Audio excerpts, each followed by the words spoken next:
여러분 안녕하십니까? 정관용입니다. 검찰 내 성추행 사실을 폭로한 서지현 검사 이후로 그 파장이 커져가고 있습니다. 성폭력 피해 경험을 드러내고 고발하는 미투 캠페인도 SNS를 통해서 사회 각계로 확산되고 있는데요. 여성 변호사 출신 국회의원 더불어민주당 이재정 의원도 SNS를 통해 미투 캠페인에 동참했네요. 잠시 후 직접 그 목소리 들어보겠고요. 바로 며칠 전에도 있었던 신생아 유기 문제 참 심각합니다. 이런 사태를 막기 위해서 이 비밀 출산 특별법이 필요하다는 지적이 있습니다. 주사랑 공동체에서 지금 베이비박스를 담당하는 조태승 목사의 설명 들어보겠고요. 7시 5분 시작되는 2부 현안을 놓고 여야 의원이 함께 토론하는 정치 토크. 오늘은 북한과 올림픽 관련한 논란 그리고 개헌 문제에 대한 토론 준비했습니다. 더불어민주당 박용진 의원, 자유한국당 이은재 의원과 함께 하겠고요. 대학원생들이 노동조합을 만들고 있답니다. 이번에 출범하는 전국 대학원생 노동조합 구스라 위원장 강태경 부위원장을 초대해서 왜 노동조합까지 만들게 된 것인지 직접 들어보도록 하죠. 잠깐 광고 듣고 출발합니다. 서지현 검사가 검찰 내 성추행 폭로한 이후에 성폭력 피해 경험을 드러내고 또 고발하는 미투 캠페인도 사회 각계에서 지금 확산되고 있는데 여기에 동참하면서 서 검사와 함께하겠다 이런 입장을 밝힌 더불어민주당의 이재정 의원을 연결합니다. 이 의원 안녕하세요. 네, 안녕하세요. 네, 이렇게 쓰셨네요. 서지현 검사 옆에 서려고 몇 번을 썼다가 지우고 여전히 망설이고 있다.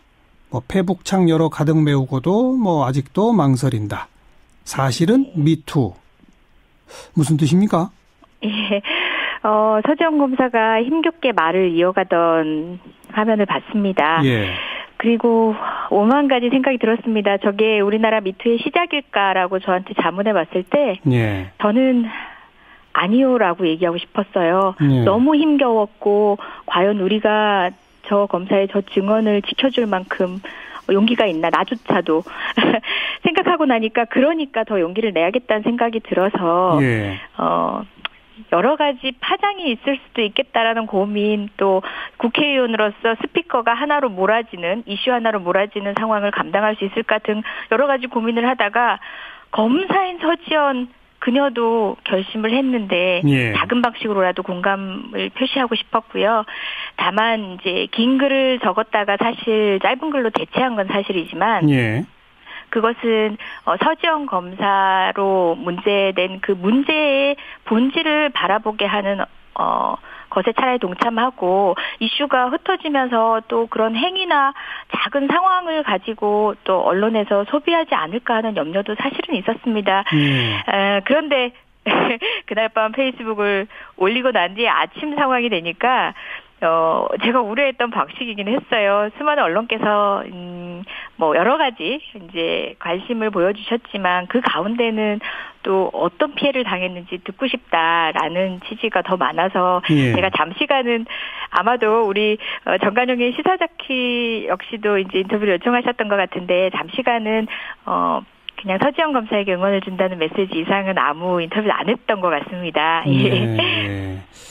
그리고 변호사였을 때도 못했던 일, 국회의원이면서도 망설이는 일, 그러나 미투 그리고 with you 이렇게 마무리가 되는데 그죠? 네. 네. 제가 사실 변호사였던 상황에서 겪었던 일이고 서지현 검사가 8년 전 일이면 저는 13년 전 일입니다. 네. 변호사로 취업하는 과정에서 일어났던 일이고 그 문제 삼았을 때 저보다 한참 더 경력도 높고 또 법조계 아는 지인들도 많은 그분과의 갈등을 통해서 제가 취업 현장에서 감당해야 될 불이익이나 여러 가지 것들이 고민되기 시작했죠. 그리고 또 우리 여성 전문직 뿐만 아니라 여성 사회인들이 늘 고민하고 있는 게 여성이라는 말이 앞에 붙는 것, 여성성이라는 게 지나치게 이미지로 더 씌워지는 것이 항상 2등의 자리로 밀려나게 만드는 이유가 되기도 했거든요. 그래서 예. 그런 꼬리표를 달고 변호사라는 전문직의 첫 시작을 시작한다는 게 쉽지도 않았고요. 예. 그리고 무엇보다 피해자라고 하지만 동정의 대상으로 보면서 다시 2차, 3차로 제게 가해질 여러 가지 폭력들이 또 상상되면서 자신이 없었습니다. 근데 국회의원이 되고 시간이 13년이 지나도 마찬가지입니다. 국회의원 이재정이 스피커가 돼서 국민의 이익을 대변할 때랑 나의 피해를 얘기하면서 내 스피커가 오로지 이 이슈 안에 매몰된다면 그게 또 소위 말하는 정무적 판단, 종합적 판단에 타당한가 뭐 이런 고민도 할 수 있었던 거고요. 예. 그리고 여성 국회의원이라는 게 여러 가지로 어려움이 많아서 여성이란 걸 부정하지 않으면서 극복해야 되지만 현실은 그렇지 않을 때가 참 많거든요. 그걸 괜히 상기시키는 것 같아서 저도 고민을 하다가 아까도 말씀드렸다시피 서지현 검사도 마찬가지거든요. 예. 피의자를 수사하는 검사입니다. 법정에 서야 하는 검사입니다. 누구보다 자신의 전문 영역에 자신 있고 앞으로도 용기 있게 그 일을 계속해야 되는 검사인데도 용기를 낸 거거든요. 사회 어떤 구성원들인들 안 그렇겠습니까? 그래서 제 나름의 소박한 방식으로 동조를 한 겁니다. 네. 이재정 의원의 그 마음 아픔이랄까 이런 게 충분히 이해가 되네요. 그러니까 미투, 나도 역시 13년 전 어떤 일이 있었으나 나는 나의 사건 개별화로 이슈화라기보다는 서지현 검사로 시작된 이 사회적 분위기에 힘을 싣겠다 이 말이군요. 네, 뭐 지금 역시도 저는 못할 이유도 없지만 어제 일부 언론에서 제게 인터뷰를 청하면서 하셨던 얘기가 정말 저를 두렵게 만들었던 게 그러면은 의원님도 당하셨어요? 라는 표현, 그 다음에 어마어마한 일이에요? 아니면 일상적인 일이에요? 이런 질문들이 있었어요. 사실 전 너무 충격이었습니다. 그래서 그 질문에는 어마어마한 일이 따로 있고 일상적인 일이 따로 있느냐. 어마어마한 일을 일상적으로 겪고 있는 거다. 라고 답변을 드렸지만 여전히 시각은 어떤 추행 행위를 당했는지를 알고 싶어하는 호기심 이상의 인식이 아닌 일부 언론에 물론 이제 실수하셨다고 본인들도 생각하실 거예요. 실제 경쟁 가운데서 빚어진 일일 수도 있는데 그런 시각에는 저는 또다시 용기를 잃게 되는 어떤 순간들도 많았습니다. 이재정 의원은 검사나 판사를 하시진 않았잖아요. 네, 맞습니다. 우리가 검사 사회라고 하는 걸 이번에 서지현 검사의 폭로 이후에 그 남성 위주의 상명하복의 철저한 권력 구조 이런 얘기들을 많이 했는데 네. 변호사 사회도 또 그런 게 있단 말입니까? 연수원 시절로 거슬러 갈 수 있을 것 같아요. 연수원 시절 들어가면 법조윤리 중에 제일 먼저 배우는 게 뭔지 아십니까? 법조 3륜이라는 거예요. 네. 그러니까 시쳇말로 고쳐서 알기 쉽게 풀이하자면은 우리가 남이가 이런 걸 수 있어요. 변호사, 판사, 네. 그 검사 그렇죠. 3륜. 네. 네, 우리 3륜이 조화를 이뤄야 이끌어갈 수 있다. 이런 큰 우리가 이제 과제를 함께 해나간다. 이런 얘기를 하는데 이게 참 우려스러운 지점이 많은데요. 그렇다 보니까 기본적으로 공유하는 문화들이 있습니다. 기수 문화로 서열화되고 이런 이제 동문 사회 이상의 어떤 끈끈하다라고 표현하는 그 문화가 사실 어떤 진실을 은폐하는 데 활용하기도 가장 좋거든요. 남성 중심 문화다 보니까 그곳에서는 특히 이제 여성에 대한 몰이해 그리고 또 그 문화 자체에서 비롯된 피해 여성들을 드러내게 할 수 없는 그리고 또 드러내는 것 자체가 그러니까 전문성이나 성격적인 문제로 지적받을 수밖에 없던 문화를 연수원 때부터 많이들 경험합니다. 제가 어떤 언론에서 얘기한 바 있지만 아마 모든 변호사들이 다 공감할 거예요. 연수원에는 여연수생의 자리는 정해져 있거든요. 자리가 딱 정해져 있어요? 그렇죠. 부장검사님, 부장판사님 옆자리는 항상 비워놓습니다. 회식 같은 거 할 때? 그렇죠. 그 자리는 가장 나이 어린 순서의 여성 연수생들이 그 자리에 앉습니다. 지금도 그렇습니까? 지금 제가 정확히 지금 연수원 문화까지는 모르겠지만 몇 년 전 문화까지만 해도 그랬다고 알고 있고요. 그걸 너무 당연하게 생각하는 우리 이제 불쾌할 수도 있지 않습니까? 상식적인 선배님들도 많지만 그래도 그 과정 자체가 불쾌할 수도 있는데 그걸 문제 제기하면 모난 여성으로 되는 그러니까 사회생활을 이해하지 못하는 여성으로 되는 문화에 참아야 되고 어떻게 하면 가장 불편하지 않게 그 자리를 피해 나갈 것인가를 고민해야 되는 그리고 우리는 그런 공부도 아마 연수원 내내 해왔다고 생각하거든요. 그렇다 보니까 법조 일반의 문화는 검찰이 더 가혹할 수 있고 상명하복의 어떤 검찰 동일체가 그렇게 작동되면 더 힘들겠지만 비슷합니다. 이번에 어떤 문화 개혁으로까지 좀 가야도록 만들어야 되겠죠? 네네 맞습니다. 가능할까요? 저는 그런 생각을 합니다. 지금도 이제 미투 캠페인이 우리나라에서 이제 시작될 것 같다라고 짐작들 하시지만 저는 아직도 마음이 너무 무겁거든요. 네. 누가 감히 모든 사람이 관심을 갖고 그 사건을 들추는 데만 심지어 나를 지지하는 사람들조차도 그게 아니라 정말 네. 문화개혁으로 이어지도록 그렇죠. 하는 알겠습니다. 그렇죠. 알겠습니다. 예. 말씀 잘 들었습니다. 네, 고맙습니다. 더불어민주당 이재정 의원이었어요. 며칠 전에 20대 여대생이 자신의 출산 사실을 숨기기 위해서 이 버려진 신생아를 구했다. 이렇게 거짓 신고를 한 일 여러분 기억하시죠? 이게 미혼모의 신생아 유기 상황인데요. 최근에 이런 일이 좀 많고 또 늘어나고 있답니다. 그 이유 중에 하나가 지금 입양특례법상에 출생 신고를 의무화한 조항이 있는데 그 이후에 이렇게 미혼모들의 신생아 유기가 늘어난답니다. 그래서 비밀 출산 특별법이 필요하다. 이런 움직임이 일고 있네요. 자, 이 특별법을 함께 준비하고 계신 이 베이비박스 운영하는 곳입니다. 주사랑 공동체의 조태승 목사를 연결합니다. 조 목사님 안녕하세요. 안녕하세요. 주사랑 공동체에서 베이비박스를 운영하고 있는 조태승 목사입니다. 그 베이비박스에 요즘도 아기들이 많이 옵니까?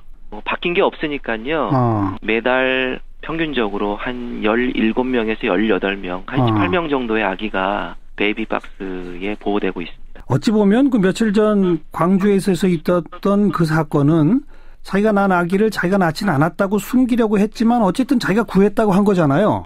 그렇습니다. 그거는 조금 베이비박스보다는 조금 더 낫다고도 볼 수 있나요? 글쎄요.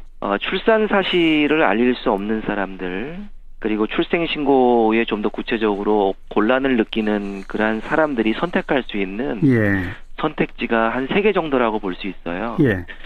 첫 번째는 아무데나 갖다 버리는 것이죠. 아이고, 쓰레기통이나 지하철 무인 보관함에서도 종종 아이들이 발견되는 경우가 있고요. 두 번째는 입양의 탈을 쓴 그 불법 인터넷 비밀 거래라고 볼 수가 있는데요. 인신매매 형태의 아기 거래가 있습니다. 그런 것도 있습니까? 네. 그리고 세 번째가 베이비박스로 이제 아이를 데리고 오는 것인데요. 네. 그런데 문제는 첫 번째, 두 번째의 경우에는 정확한 그 규모, 그렇죠. 얼마나 많은 아이들이 정말 그렇게 버려지고 있는지, 도대체 누가 그렇게 하고 있는지 실체를 파악할 수 없다라고 하는 것이 굉장히 큰 문제라고 생각되어집니다. 그나마 통계로 잡을 수 있는 이 베이비박스로 봤을 때 제가 아까 처음 시작하면서 소개했습니다만 입양특례법이 얼마 전에 바뀌면서 출생신고를 의무화했다면서요? 네, 그렇습니다. 그게 언제입니까? 몇 년도입니까? 출생신고를 의무적으로 해야 되는 것은요.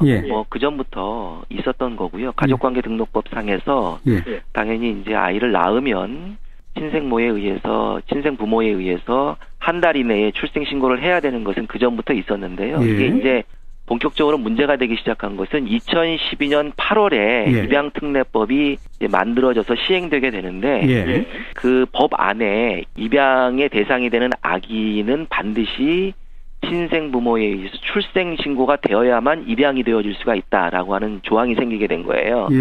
바로 그 2012년 8월 그 이후에 유기되는 사례가 늘어난 거죠, 한마디로. 그렇죠. 이제 법적으로 출생신고가 안 된 상태에 이제 부모가 아이를 어디다 놓고 가면 이제 그게 유기가 되는 것인데. 알겠습니다. 그래서 좀 비밀 출산이 가능하도록 법을 좀 바꾸자, 특별법이 필요하다 이런 움직임이 있던데 그건 어떤 걸 제도화하자는 겁니까? 한국 사회에서 이거는 동서고금을 막론하고 다 있는 상황이라고 이제 보여지는데요. 원하지 않는 임신으로 인해서 본인의 임신과 출산 사실을 드러낼 수 없는 사람들, 알릴 수 없는 사람들이 실제로 존재를 하거든요. 그런데 이제 이게 문제는 이러한 도움을 제공할 때 항상 실명을 전제로 이런 서비스가 제공되고 있다라고 하는 거예요. 그러니까 도움 받으러도 못 오는 거죠. 그렇죠. 그래서 이제 비밀 출산 제도는 단순히 출생 신고의 문제뿐만이 아니라 그러니까 임신 단계에서부터 출산 이후까지 곤경에 처해 있는 임산부들이 다양한 의료적 서비스, 사회복지적 서비스를 실명이 아닌, 물론 실명을 전제로 하지만 그것을 비밀로 할 수 있는 그런 상태에서 그 서비스를 받을 수 있도록 제도적으로 이제 한다라고 하는 것입니다.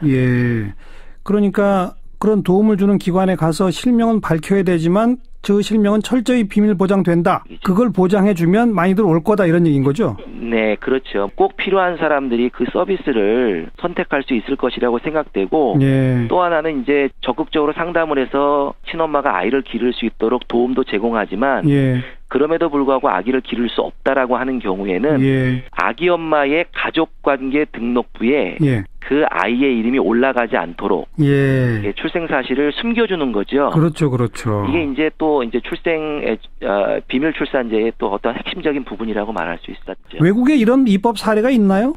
문화가 나라마다 좀 다르긴 하지만. 네. 비슷한 법안들, 비슷한 제도들이 선진국에는 있어요. 대표적인 게 프랑스의 익명 출산제, 그리고 독일의 비밀 출산에 관한 특별법, 그리고 미국 같은 경우에는 세이프티 헤이븐 로라고 하는 곤경에 처해 있는 사람들이 익명으로 아이를 놓고 갈 수 있는 네. 그렇지만 병원에서 자동으로 출생 등록이 되는 그런 형태의 제도들이 선진국에는 있습니다. 네.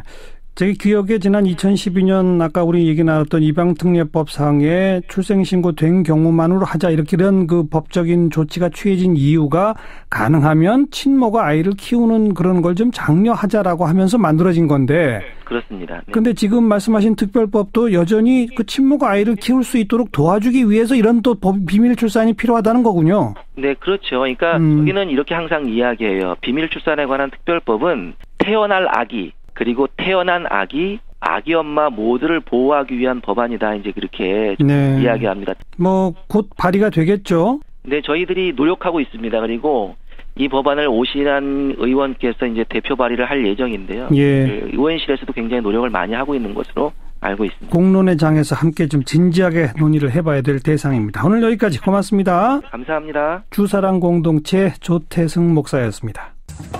윤태권 실장 어서 오세요. 네, 안녕하세요. 빅터 차 주한 미국 대사 내정자의 낙마, 이게 참 복잡하네요. 그렇죠. 지금 트럼프 정부 출범 이래 주한 미국 대사 자리 공석입니다. 1년 넘었죠. 예, 지금 대리대사 체제거든요. 예.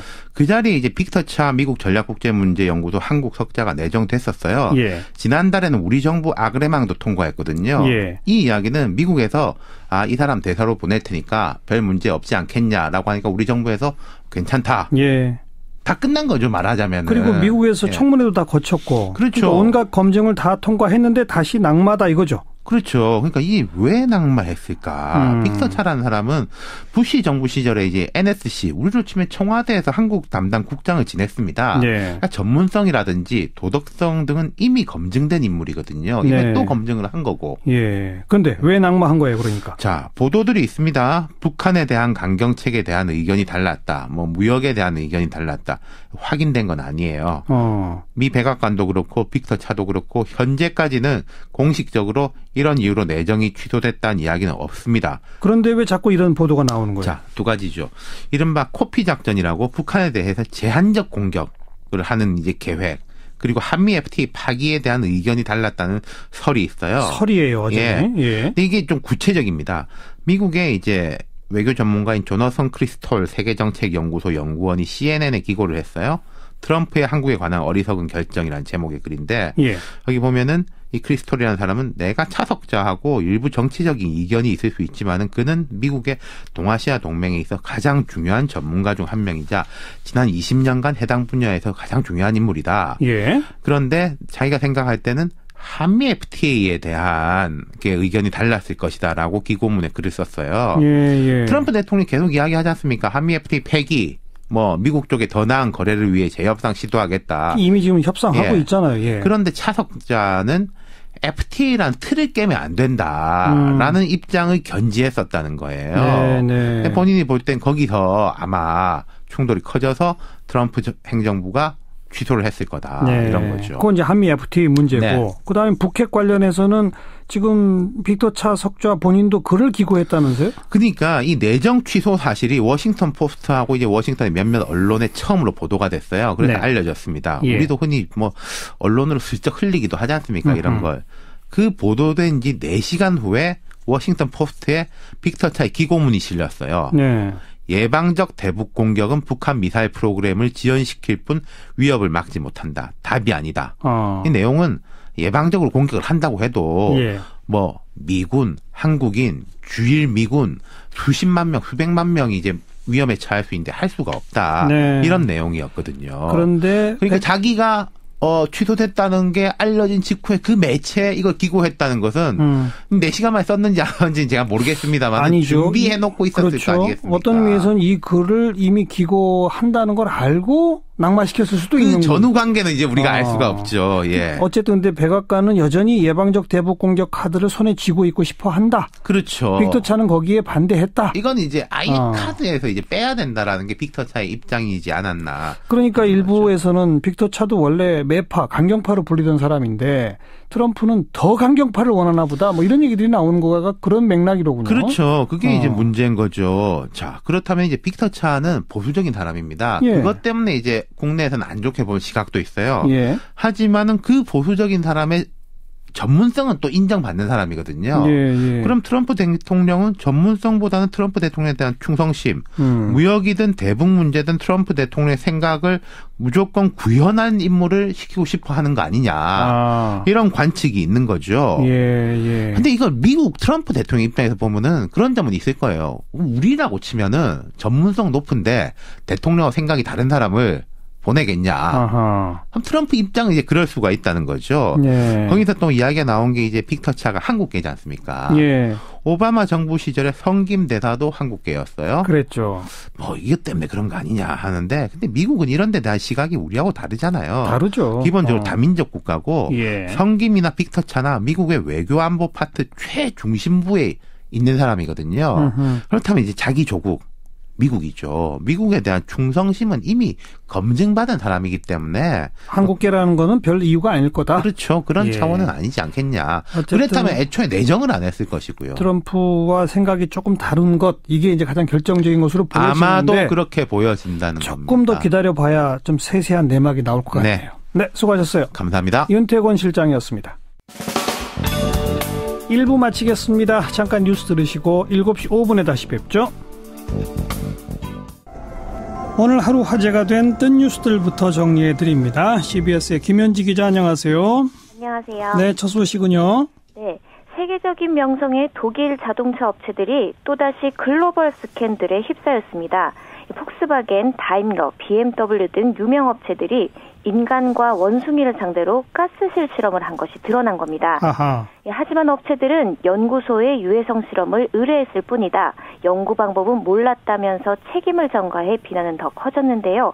이런 가운데 폭스바겐은 배기가스 조작 소송에서 원숭이, 인간가스 실험 결과가 증거로 채택되지 않도록 시도한 사실까지 드러나 독일 사회가 큰 충격에 빠졌습니다. 바로 얼마 전에 그 배기가스 배출량 조작했던 디젤 게이트도 있었잖아요.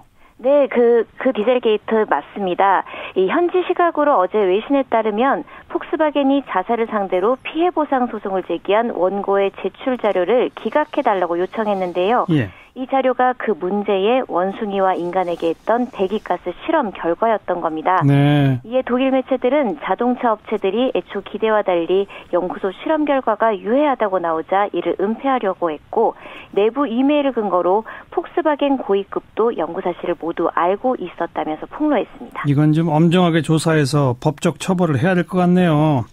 자, 다음 뉴스는요. 네, 이번 평창올림픽을 계기로 북한 예술단 공연이 국내에서 열립니다.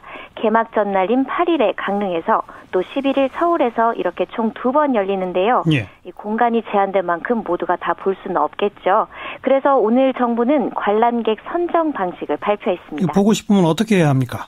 네, 공연 예매는 온라인 추첨으로 진행됩니다. 일단 공연을 보고 싶으신 분들은 내일 정오부터 모레인 3일 정오까지 24시간 동안 인터파크 티켓에 온라인 응모를 해야 합니다. 하지만 결과는 하늘에 맡겨야 합니다. 응모가 끝나면 연령대별로 무작위 추첨을 통해 선정되는데요. 강릉 공연은 560명, 서울엔 500명, 이렇게 총 1,060명이 추첨됩니다. 사회적 약자와 각계 인사도 초청할 계획이라고 합니다. 네, 추첨 대상 인원도 많지가 않아서 당첨은 참 쉽지 않겠네요. 네. 다음 뉴스는요. 네, 끝내 죽음을 부른 가상화폐 광풍입니다. 이 가상화폐에 투자해 거액의 수익을 올렸다가 투자금을 잃은 20살 대학생이 숨진 채 발견됐는데요. 아하. 유서는 따로 없었지만 타살 정황이었고 가상화폐 투자에 실패한 뒤 우울증을 앓았다는 유족의 진술을 토대로 경찰은 스스로 목숨을 끊은 것으로 내다봤습니다. 이제 겨우 20살이라고요? 예, 그렇습니다. 투자를 얼마나 했다는데요? 있는 돈 없는 돈 뭐 다 끌어모아서 2천만 원을 가상화폐에 투자했다는데요. 어이구. 한때 2억 원까지 불려서 투자에 성공했다고 합니다. 하지만 지난해 말부터 가상화폐 가치가 폭락하면서 원금까지 대부분 잃은 것으로 알려졌습니다. 이후 한 달 넘게 우울감을 호소해왔고 불면증에 시달리면서 약도 처방받은 것으로 나타났습니다. 네. 이에 네티즌들은 처음에 거액으로 돈을 불렸다가 가치 폭락으로 돈 날리는 게 전형적인 투기 거래다, 안타깝다면서도 가상화폐 투자하던 사람이 목숨 끊은 것을 가상화폐 때문이라고 단정지어서는 안 된다는 등 다양한 반응을 보이고 있습니다. 안타깝네요. 네, 수고하셨어요. 네, 감사합니다. 김현지 기자였습니다. 매주 목요일 정치권 이슈들 여야 의원들 목소리로 직접 토론해보는 정치 토크입니다. 오늘은 이 평창올림픽 문제 또 개헌 문제 두 가지를 좀 토론해보도록 하죠. 더불어민주당의 박용진 의원 안녕하세요. 네, 안녕하세요. 서울 강북 을구의 박용진입니다. 네, 자유한국당에서는 이은재 의원 안녕하세요. 네, 안녕하세요. 저 강남병의 이은재 의원입니다. 두 분 의원 전화상이지만 인사 좀 나누시고요. 안녕하세요. 네, 안녕하세요. 네, 박 의원님. 자, 네. 오늘 두 가지 주제 토론해 볼 텐데 먼저 평창올림픽 관련해서 그 금강산 남북 공동 행사를 북한이 일방적으로 취소한 거 이건 좀 문제 아니에요? 여당에서 볼 때도 박용진 의원 어떻게 생각하세요? 문제죠. 그리고 몹시 기분도 안 좋고요. 어렵게 평창올림픽에 북한이 참가하게 된 것은 상당히 좋은 신호라고 생각을 하고 그와 관련돼서 여러 가지 지금 남북 간의 대화가 유지되고 합의되고 있는 건 상당히 의미가 있거든요. 네. 그런데 이렇게 일방적으로 북쪽에서 남북 간에 합의된 사안을 파기해버리는 행위요. 예. 또 이런 일이 자꾸 벌어지면 우리 국민들이 갖고 있는 기대감도 식어갈 뿐만이 아니라 세계적으로도 별로 북한에게도 좋지 않은 신호가 간다고 보거든요. 예. 북은 믿을 수 없는 집단이다, 신뢰할 수 없는 집단이다 이런 인식들이 계속 강화되면 미국이 주도하고 있는 어떤 대북 압박 이거 계속 강화될 수밖에 없고 한반도 평화 분위기가 더 조성되기가 어려워진다고 보거든요. 예. 그래서 북한도 평창 올림픽에 참가하기로 한 것이 대북 압박을 좀 풀어보려고 하는 그런 계산이 혹시라도 있다면 그걸 기대하고 있다고 한다면 그런 식으로 남북 대화를 대해서는 그런 자기들이 오고 기대하던 성과를 얻을 수 없다라고 하는 점을 분명히 깨달았으면 좋겠어요. 이은재 의원은 어떻게 보십니까? 저는 아무튼 기가 막힙니다. 우선 북한이 지난번에 현송월 일행의 방남을 불과 하루 전에 일방적으로 유보시켜서 소동을 피웠지 않았습니까? 그랬죠. 그러더니 이제는 또 다른 것도 아니고 남한의 언론 탓을 하면서 금강산 합동공연을 일방적으로 취소했습니다. 예. 북한이 이제는 이게 무슨 우리 언론까지 길들이려고 하는 것처럼 보이기도 합니다. 거기에 더욱 기가 막힌 것은 이 문재인 정부는 한마디 사과나 해명도 못 들은 채 심기경호하기에 바빴고 또 이제는 북한이 내부 행사라면서 대변인을 자처하고 있습니다. 과연 이 문재인 정부의 평창 올림픽에 예. 우리 대한민국 국민이 있는지 한번 물어보고 싶습니다. 예. 또 올림픽 이게 지금 이 정부는 제가 볼 때는 올림픽을 갖다 바쳐야 남북 대화를 할 수 있다.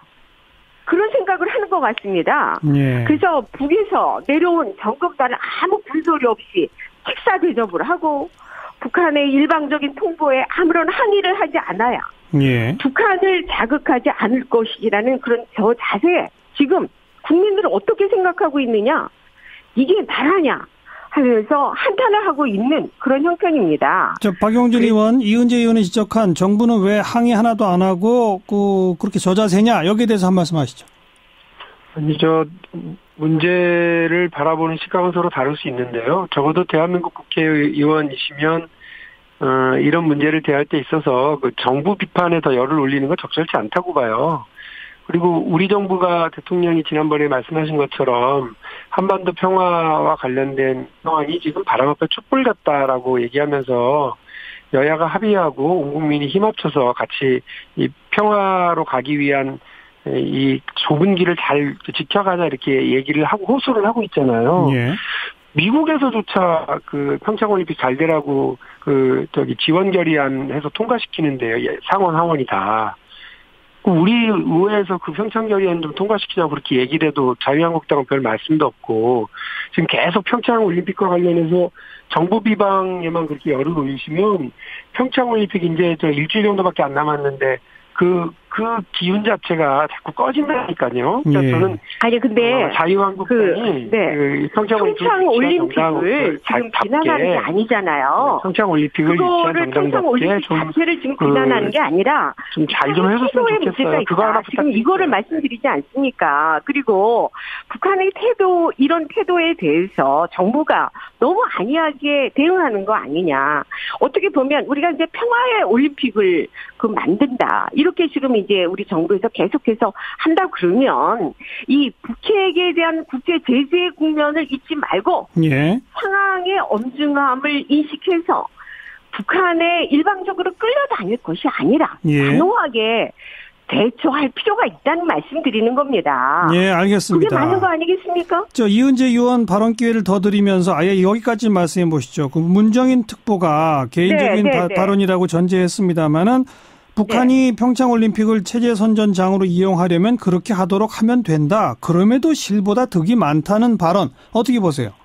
아유, 기가 막히죠. 우선 이 평창올림픽이 우리에게 어떤 올림픽인지 국민들은 누구보다도 잘 알고 있습니다. 그런데 이런 올림픽을 북한의 체제선전의 장소로 이용하도록 허락하라?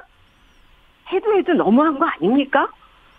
더구나 이 남북 단일팀을 내세워서 정말 수년간 피땀 흘려온 우리 선수들의 출전 기회마저 뺏는 것도 모자라서 이제는 대놓고 평창올림픽을 평양올림픽으로 만들자고 하는 것이 다름 아닌데 네, 그럼에도 대통령 특보라는 분이 그런 말을 하시면 됩니까? 네, 그럼에도 실보다 득이 많다는 발언에 대해서 어떻게 보세요?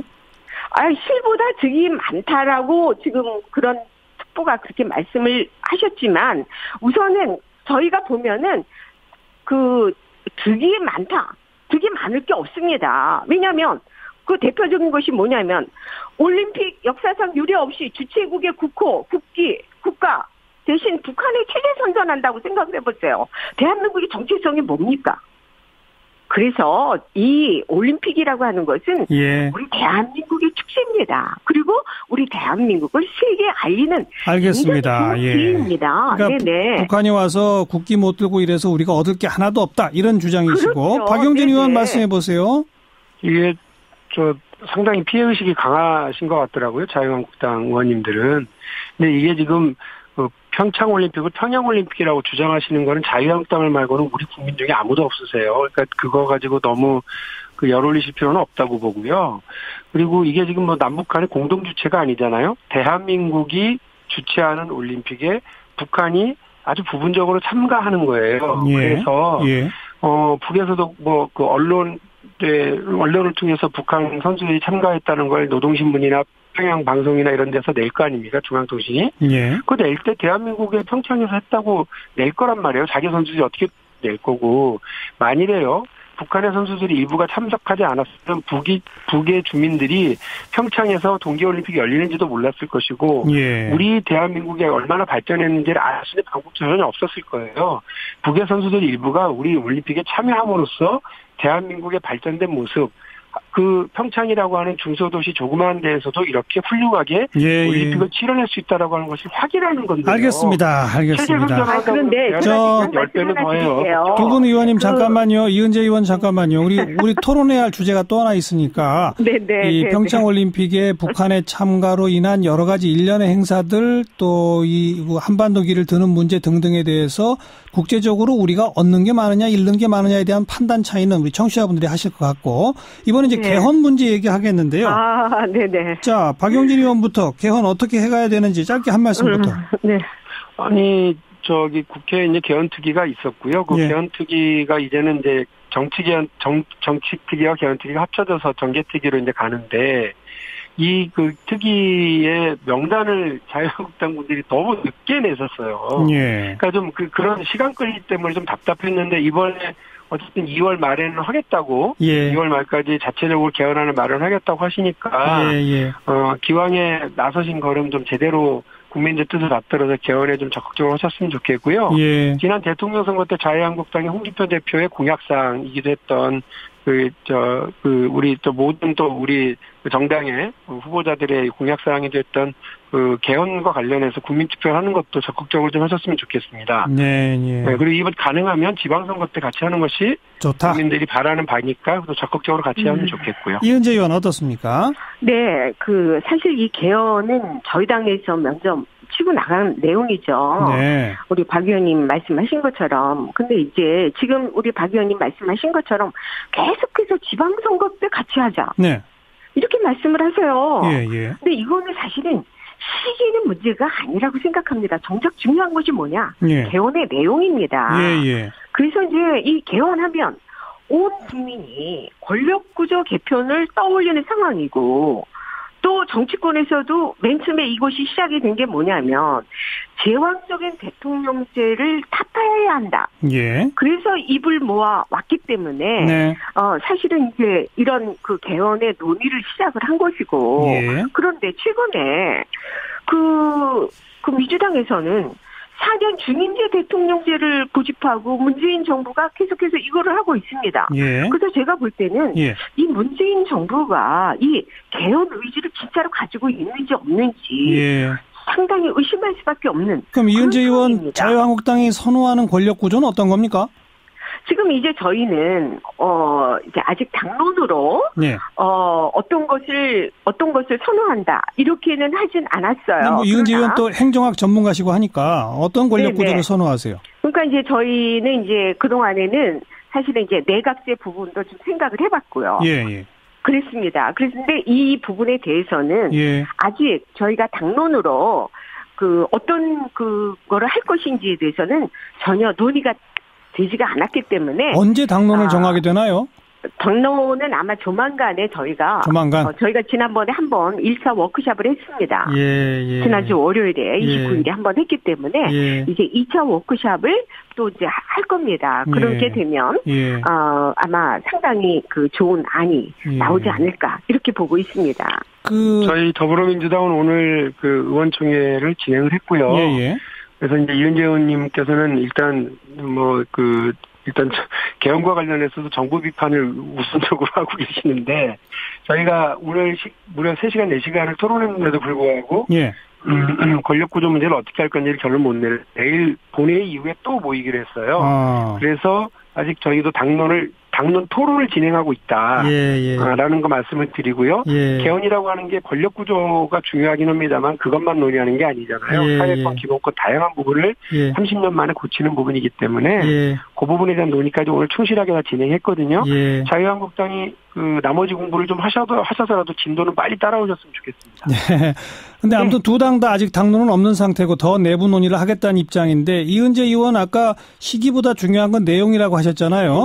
내용이 잘 합의되면 지방선거 때 같이 하는 것도 가능한 거죠? 그렇죠. 그럼요. 왜냐하면 내용만 있으면, 내용만 서로가 합의가 되고 정말 국민들이 원하는 개헌이 된다 그러면 그게 시기가 뭐가 중요하겠습니까? 자, 두 분께 제가 하나씩 질문을 드려볼게요. 이건 정말 교과서적으로 그냥 나오는 질문입니다. 박용진 의원한테 던질 질문은, 이 제왕적 대통령제의 어떤 권력 분산형이라고 하면 사실 내각제가 가장 권력 분산형이라고 하는 건 동의하시잖아요? 그렇습니다. 그러니까 그런 의미에서 지금 이 여당이 그래도 유력하게 검토하는 4년 중임제 갖고는 미흡한 거 아니냐라는 지적에 대해서 한번 답해 보시고, 반대로 이은재 의원한테는 근데 국민 여론조사를 해보면 내각제 싫어한단 말이에요? 그건 어떻게 생각하시는지 답해 보시죠. 우선 박용진 의원부터. 우리나라가 채택하고 있는 대통령제는 사실 미국에서도 또 제왕적 대통령제의 원조라고 하는 프랑스에서도 찾아볼 수 없을 만큼 대통령에게 권한과 권력이 집중되어 있죠. 뭐 단순한 예만 보더라도 그 미국 대통령은 그 입법권, 그러니까 법안 제출권이 정부에 없고요. 예산 편성권도 갖고 있지 못합니다. 그런데 우리 정부는 지금 대통령 중심제라고 해서 확고하게 쥐고 있는 여러 가지 권한들이 많거든요. 그러니까 이런 부분에 대해서는 저희도 어떻게 국회로 권한을 가져올 것이냐, 감사원과 관련한 논의, 그 감사원을 따로 두는 것이 아니라 국회로 가져오는 문제에 대해서도 고민을 하고 있고요.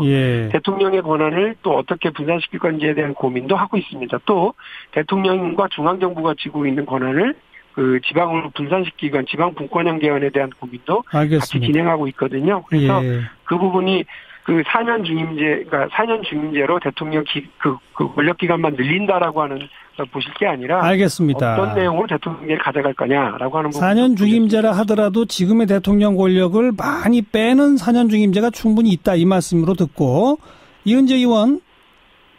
네, 내각제 쪽 거론도 많이 해왔다라고 하시는데 국민 여론조사해 보면 내각제는 아주 싫어하는 여론이거든요. 그건 어떻게 생각하세요? 네, 우선은요 이 개헌은 제일 중요한 게 지금 이제 그 여당이나 청와대에서 생각하는 거는 계속해서 관제 개헌을 생각하고 있습니다. 그러나 지금 우리는 국민 개헌을 해야 되는 겁니다. 제일 중요한 게 국민 개헌이에요. 근데 만약에 지금 이제 말씀하신 것처럼 국민들에게 여론조사를 했다.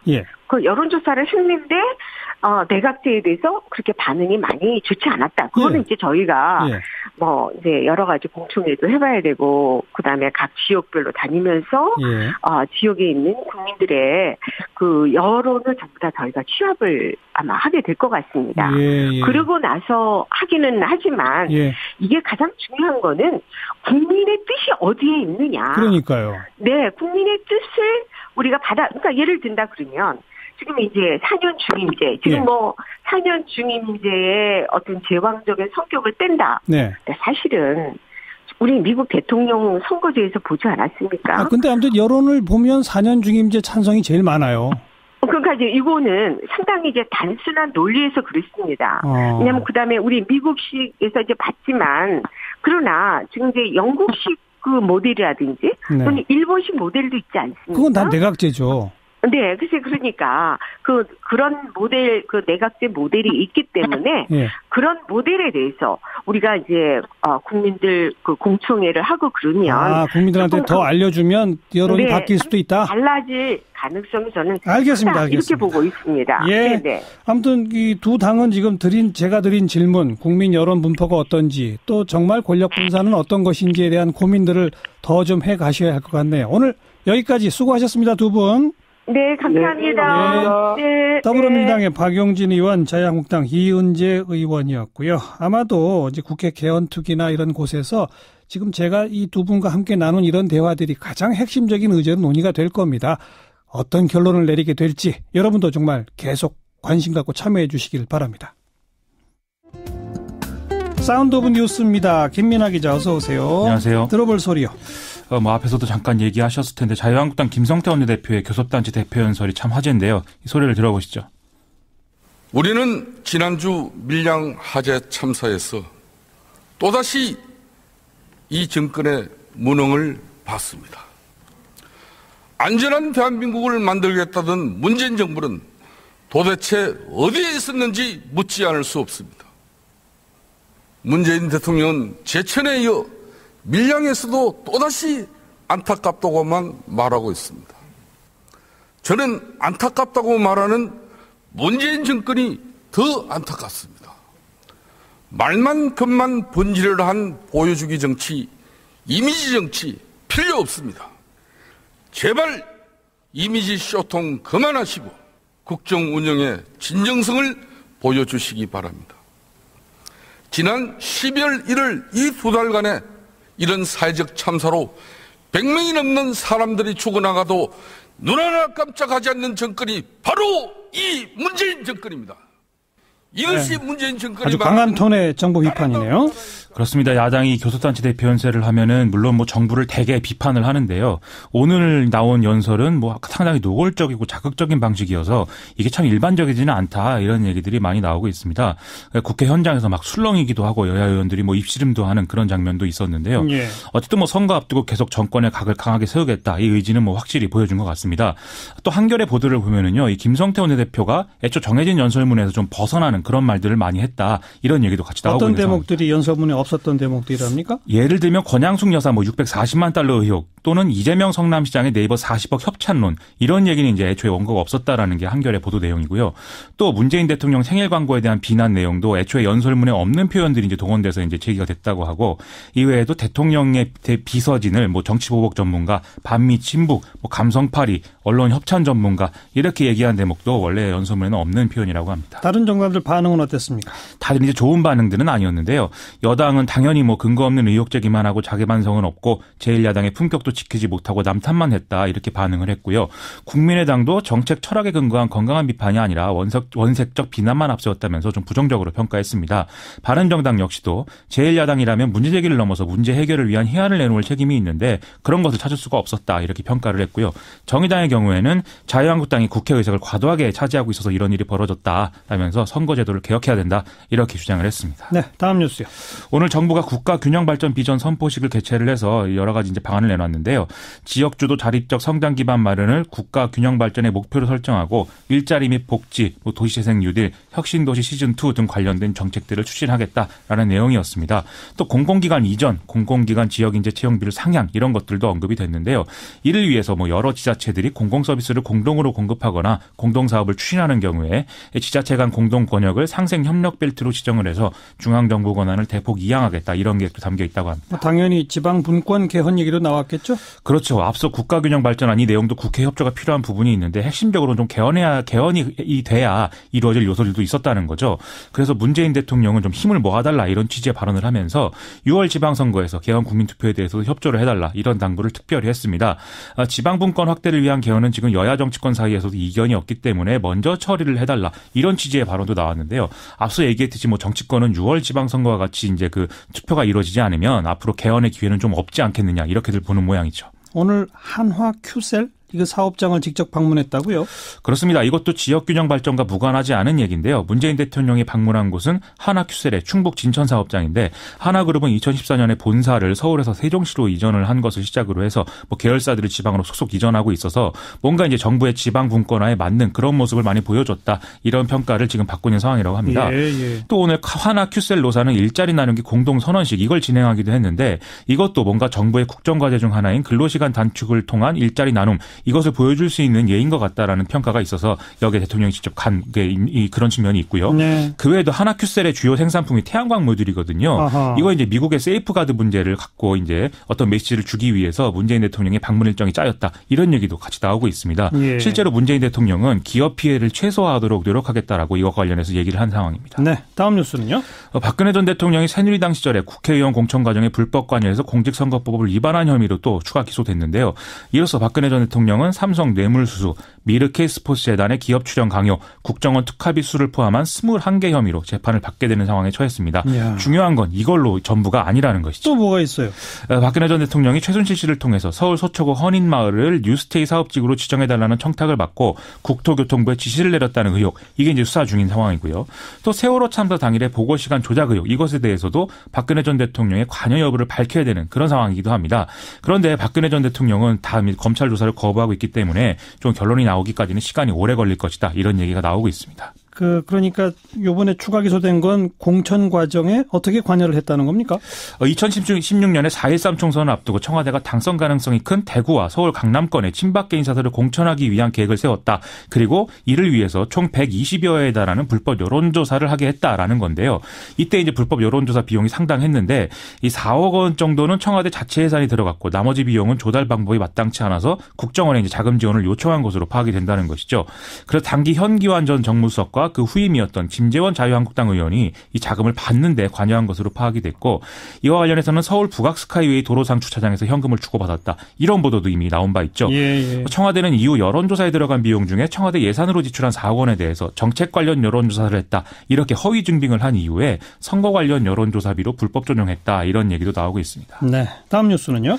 국민의당 내 이른바 중재파로 분류되는 이 박주선, 김동철, 주승용, 이용호 의원 등이 오늘 회동을 갖고 통합신당에 참여하기로 뜻을 모았다는 보도가 나왔습니다. 네. 안철수 대표의 전당대회 이후에 사퇴하겠다라는 입장이 이제 받아들여진 셈인데요. 다만 이들과 행보를 같이 하던 황주홍 의원은 중재파라는 것은 이미 유명무실해졌다면서 먼저 자리를 떠서 여기 이제 불참할 가능성도 지금 있다라는 보도가 나오고 있습니다. 나머지 의원들은 내일 기자회견을 통해 최종 거취를 밝힐 예정이다라면서 호남의 기대를 저버리지 않겠다 이렇게 얘기를 해놓은 상황입니다. 그럼 이제 좀 대략 수 계산이 되는 겁니까? 몇 명 되는 거예요 이제? 이게 전체 의원 수가 국민의당이 39명이지 않습니까? 예. 하지만 아직 변동 가능성은 남아있긴 한데 대략 셈이 이제 가능한 상황이 됐죠. 아직 최종 거취를 정하지 않은 의원이 앞서 황주영 의원의 외에 이제 김성직, 송금직 의원 등이 남아있긴 한데 이 김성직, 송금직 의원은 원래 안철수 대표 쪽과 가깝다 이런 얘기는 있습니다. 근데 뭐 아직 이제 입장 안 정했다고 하니까 좀 지켜봐야 될 것 같고요. 이 사람들을 제외하고 비례대표 의원 출당이 이루어지지 않을 경우에 통합개혁신당은 한 22명 정도 그리고 민주평화당은 14명이 될 가능성이 크다 이런 얘기인데요. 박주현, 이상돈, 장정숙 의원 등의 어떤 일부 비례대표 의원들이 당적은 뭐 통합신당에 있을지라도 민주평화당하고 같이 표결을 하는 그런 상황이 된다면 19대 17이다 이런 얘기도 지금 나오고 있습니다. 네. 다음 뉴스요. 오늘 금융감독원이 KB국민, KB하나은행 등 5개 은행을 채용비리 혐의로 검찰에 고발했는데요. 금감원이 작년 12월부터 올해 1월까지 은행권 현장 검사를 진행한 이런 결과라고 합니다. 이 채용비리 사례는 다 합쳐서 22건에 달했는데 이 중에 13건이 하나은행, 3건이 국민은행이었고 나머지 대구은행 3건, 부산은행 2건, 광주은행 1건이었다고 합니다. 이 중 특히 국민은행은 윤종규 회장의 조카를 특혜 채용한 의혹을 받고 있는데 이 사람은 2015년 신규 채용 당시에 서류 전형에서 840명 중에 813등을 했고 1차 면접에서 300명 중에 273등을 해서 최하위에 머물렀다고 하거든요. 예. 그런데 2차 면접에서는 최고 등급을 받아서 120명 중에 4등으로 최종 합격을 했다는 것이죠. 아하. 국민은행은 이에 대해서 정상적인 기준과 절차에 따라 채용한 것이다라고 해명하고 있는데 이에 대해서 금융감독원은 비리의 팩트는 다 밝혀진 상태라면서 굉장히 적극적으로 반론하는 모습을 보였습니다. 지금 그 문제가 된 국민은행, 하나은행 둘 다 이 그룹의 최고 경영자 연임 문제가 논란 대상이 되고 있는 거죠. KB국민 윤종규 회장의 경우 지난해 11월 달에 연임에 성공했지만 회장 연임 여부를 가리는 노조의 찬반 투표에 조직적으로 개입했다. 이 얘기가 나와서 경찰에 압수수색을 당하기도 했고요. 하나금융 김정태 회장의 경우는 3년임을 확정한 상태지만 뭐 아이카이스트 특혜 대출, 채용비리 의혹 이것에 대한 조사 결과가 마무리될 때까지 차기 회장의 선임 절차를 미뤄달라는 금융감독원의 요구를 무시한 그런 상황이죠. 그래서 이번 검찰 고발 결과 이 두 사람에 대한 해임 카드를 금융당국이 꺼낼 수도 있다. 이런 관측도 나오고 있는 상황입니다. 네, 수고하셨습니다. 고맙습니다. 김민아. 전국 대학원생 노동조합이 만들어졌답니다. 대학원생, 성추행, 논문 표절, 폭행, 심지어는 이 대학원생한테 오물을 먹인 대학 교수 사건, 여러분 기억하시죠? 그렇게 엄혹한 현실에 처해 있는 대학원생들이 우리도 노동조합을 만들어보자 뭉쳤다는 얘기인데요. 그 당사자들 목소리 직접 듣기 위해서 오늘 스튜디오에 초대했습니다. 전국 대학원생 노동조합 구슬아 위원장, 어서 오세요. 네, 안녕하십니까. 강태경 부위원장, 어서 오세요. 예, 안녕하십니까. 네, 창립총회를 이미 한 모양이네요. 아, 네, 설립총회를 했죠. 네. 그러니까 위원장, 부위원장이 뽑혔겠죠. 그렇습니다. 네, 조합원이 지금 몇 명이에요? 그거는 극비사항입니다. 설립 신고했어요? 설립 신고는 저희가 이제 창립총회 이후에 발대식을 준비하면서 그 즈음으로 할 것 같습니다. 언제쯤 예정하고 있는 거예요? 네, 2월 24일이죠. 네. 네. 극비라고 하는 거 보니까 그렇게 많이 안 모인 모양이네요. 그죠? 열심히 모으고 있습니다. 구슬아 위원장은 지금 성균관대 대학원? 아, 네, 그렇습니다. 석사과정? 아니요, 제가 박사 수료 상태예요. 아, 이미 수료? 네. 전공은요? 제가 비교 문화라고 네, 그 일종의 문화 연구하는 전공하고 있습니다. 네. 박사 수료면 이제 논문 써야 되는 단계네요. 그렇죠. 예. 바쁠 텐데. 네. 강태경 부위원장은 고려대 대학원? 예. 저는 이제 정치외교학 전공이고요. 그리고 이제 석사 논문을 이제 막 썼습니다. 아, 심사 받아야 되는군요. 심사를 받았습니다. 그럼 통과? 예, 예. 그럼 이제 박사과정도 갈 건가요? 네, 지금 준비를 하고 있는데 이제 또 조합일도 있고. 그렇군요. 그렇습니다. 네. 어쩌다가 노동조합이란 얘기가 나오기 시작한 겁니까? 사실 이제 최근에 대학원생들의 처우 문제가 좀 언론에 집중적으로 보도가 되기는 했습니다만 오래전부터 이런 문제들은 계속 있어 왔었거든요. 각 대학에서 이제 각자의 방식으로 그러한 대학원생들의 인권 문제라든지 아니면 노동권 문제를 보호하기 위해서 활동을 하던 친구들이 있었어요. 근데 이제 이분들이 서로의 존재를 모르다가 어떤 일을 계기로 이제 서로의 존재를 알게 되고 한 자리에 모여서 작년 가을 정도부터 이제 좀 논의를 했습니다. 같이 할 수 있는 일이 무엇일까? 그러다가 이제 여러 차례 회의를 거치면서 노동조합을 설립하는 것이 가장 좋겠다라는 이제 합의를 보게 됐고요. 그냥 대학원생 연합 모임 이런 게 아니라. 네. 그렇죠. 왜 노동조합이란 걸 선택한 거예요, 그러니까? 일단은 대학원생들 실제로 일을 굉장히 많이 하고요. 전국 조사를 했을 때도 뭐 63%, 66% 정도는 자기가 학생이면서 노동자다. 내지는 자기는 그냥 학생도 아니고 노동자다라고 응답을 하거든요. 실제로 일을 많이 하시기도 하고, 그리고 이제 노동조합은 기존의 학생회들이 협상을 요구해도 뭐 학교랑 흐지부지되거나 이런 문제들과 다르게 그렇죠. 교섭을 정식으로 요구할 수 있고 법적 권리를 갖게 되니까 네. 그것이 무시된 경우에는 단체 행동을 할 수 있는 법적 권리가 있기 때문에 노동조합을 생각하게 됐습니다. 63%, 66%가 일을 하고 있다. 학생이면서. 자기가 노동자라고 대답을 한 겁니다. 어떤 일을 하는 거죠? 조교도 있고요. 조교 가운데도 뭐 학과 조교도 있고 그냥 교수의 개인 조교도 있고 그렇죠. 여러 가지잖아요. 조금 설명해 주세요. 우리 청취자분들 이해하기 쉽게. 네. 일단은 조교가 있고 행정조교, 그다음에 교수님에게 배속돼서 연구를 돕는 연구조교, 그다음에 수업 같은 교육활동에 투입되는 교육조교 이렇게 세 가지 종류가 크게 있고요.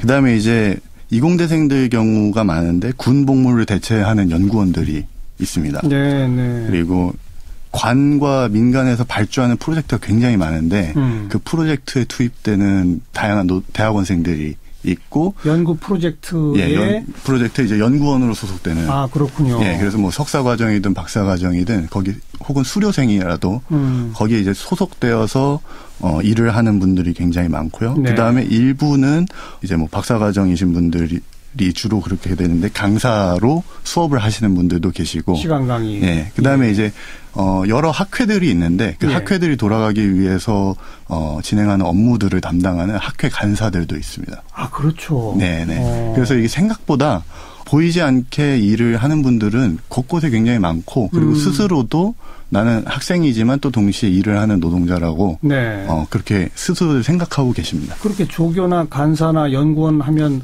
봉급은 어떻게 돼요?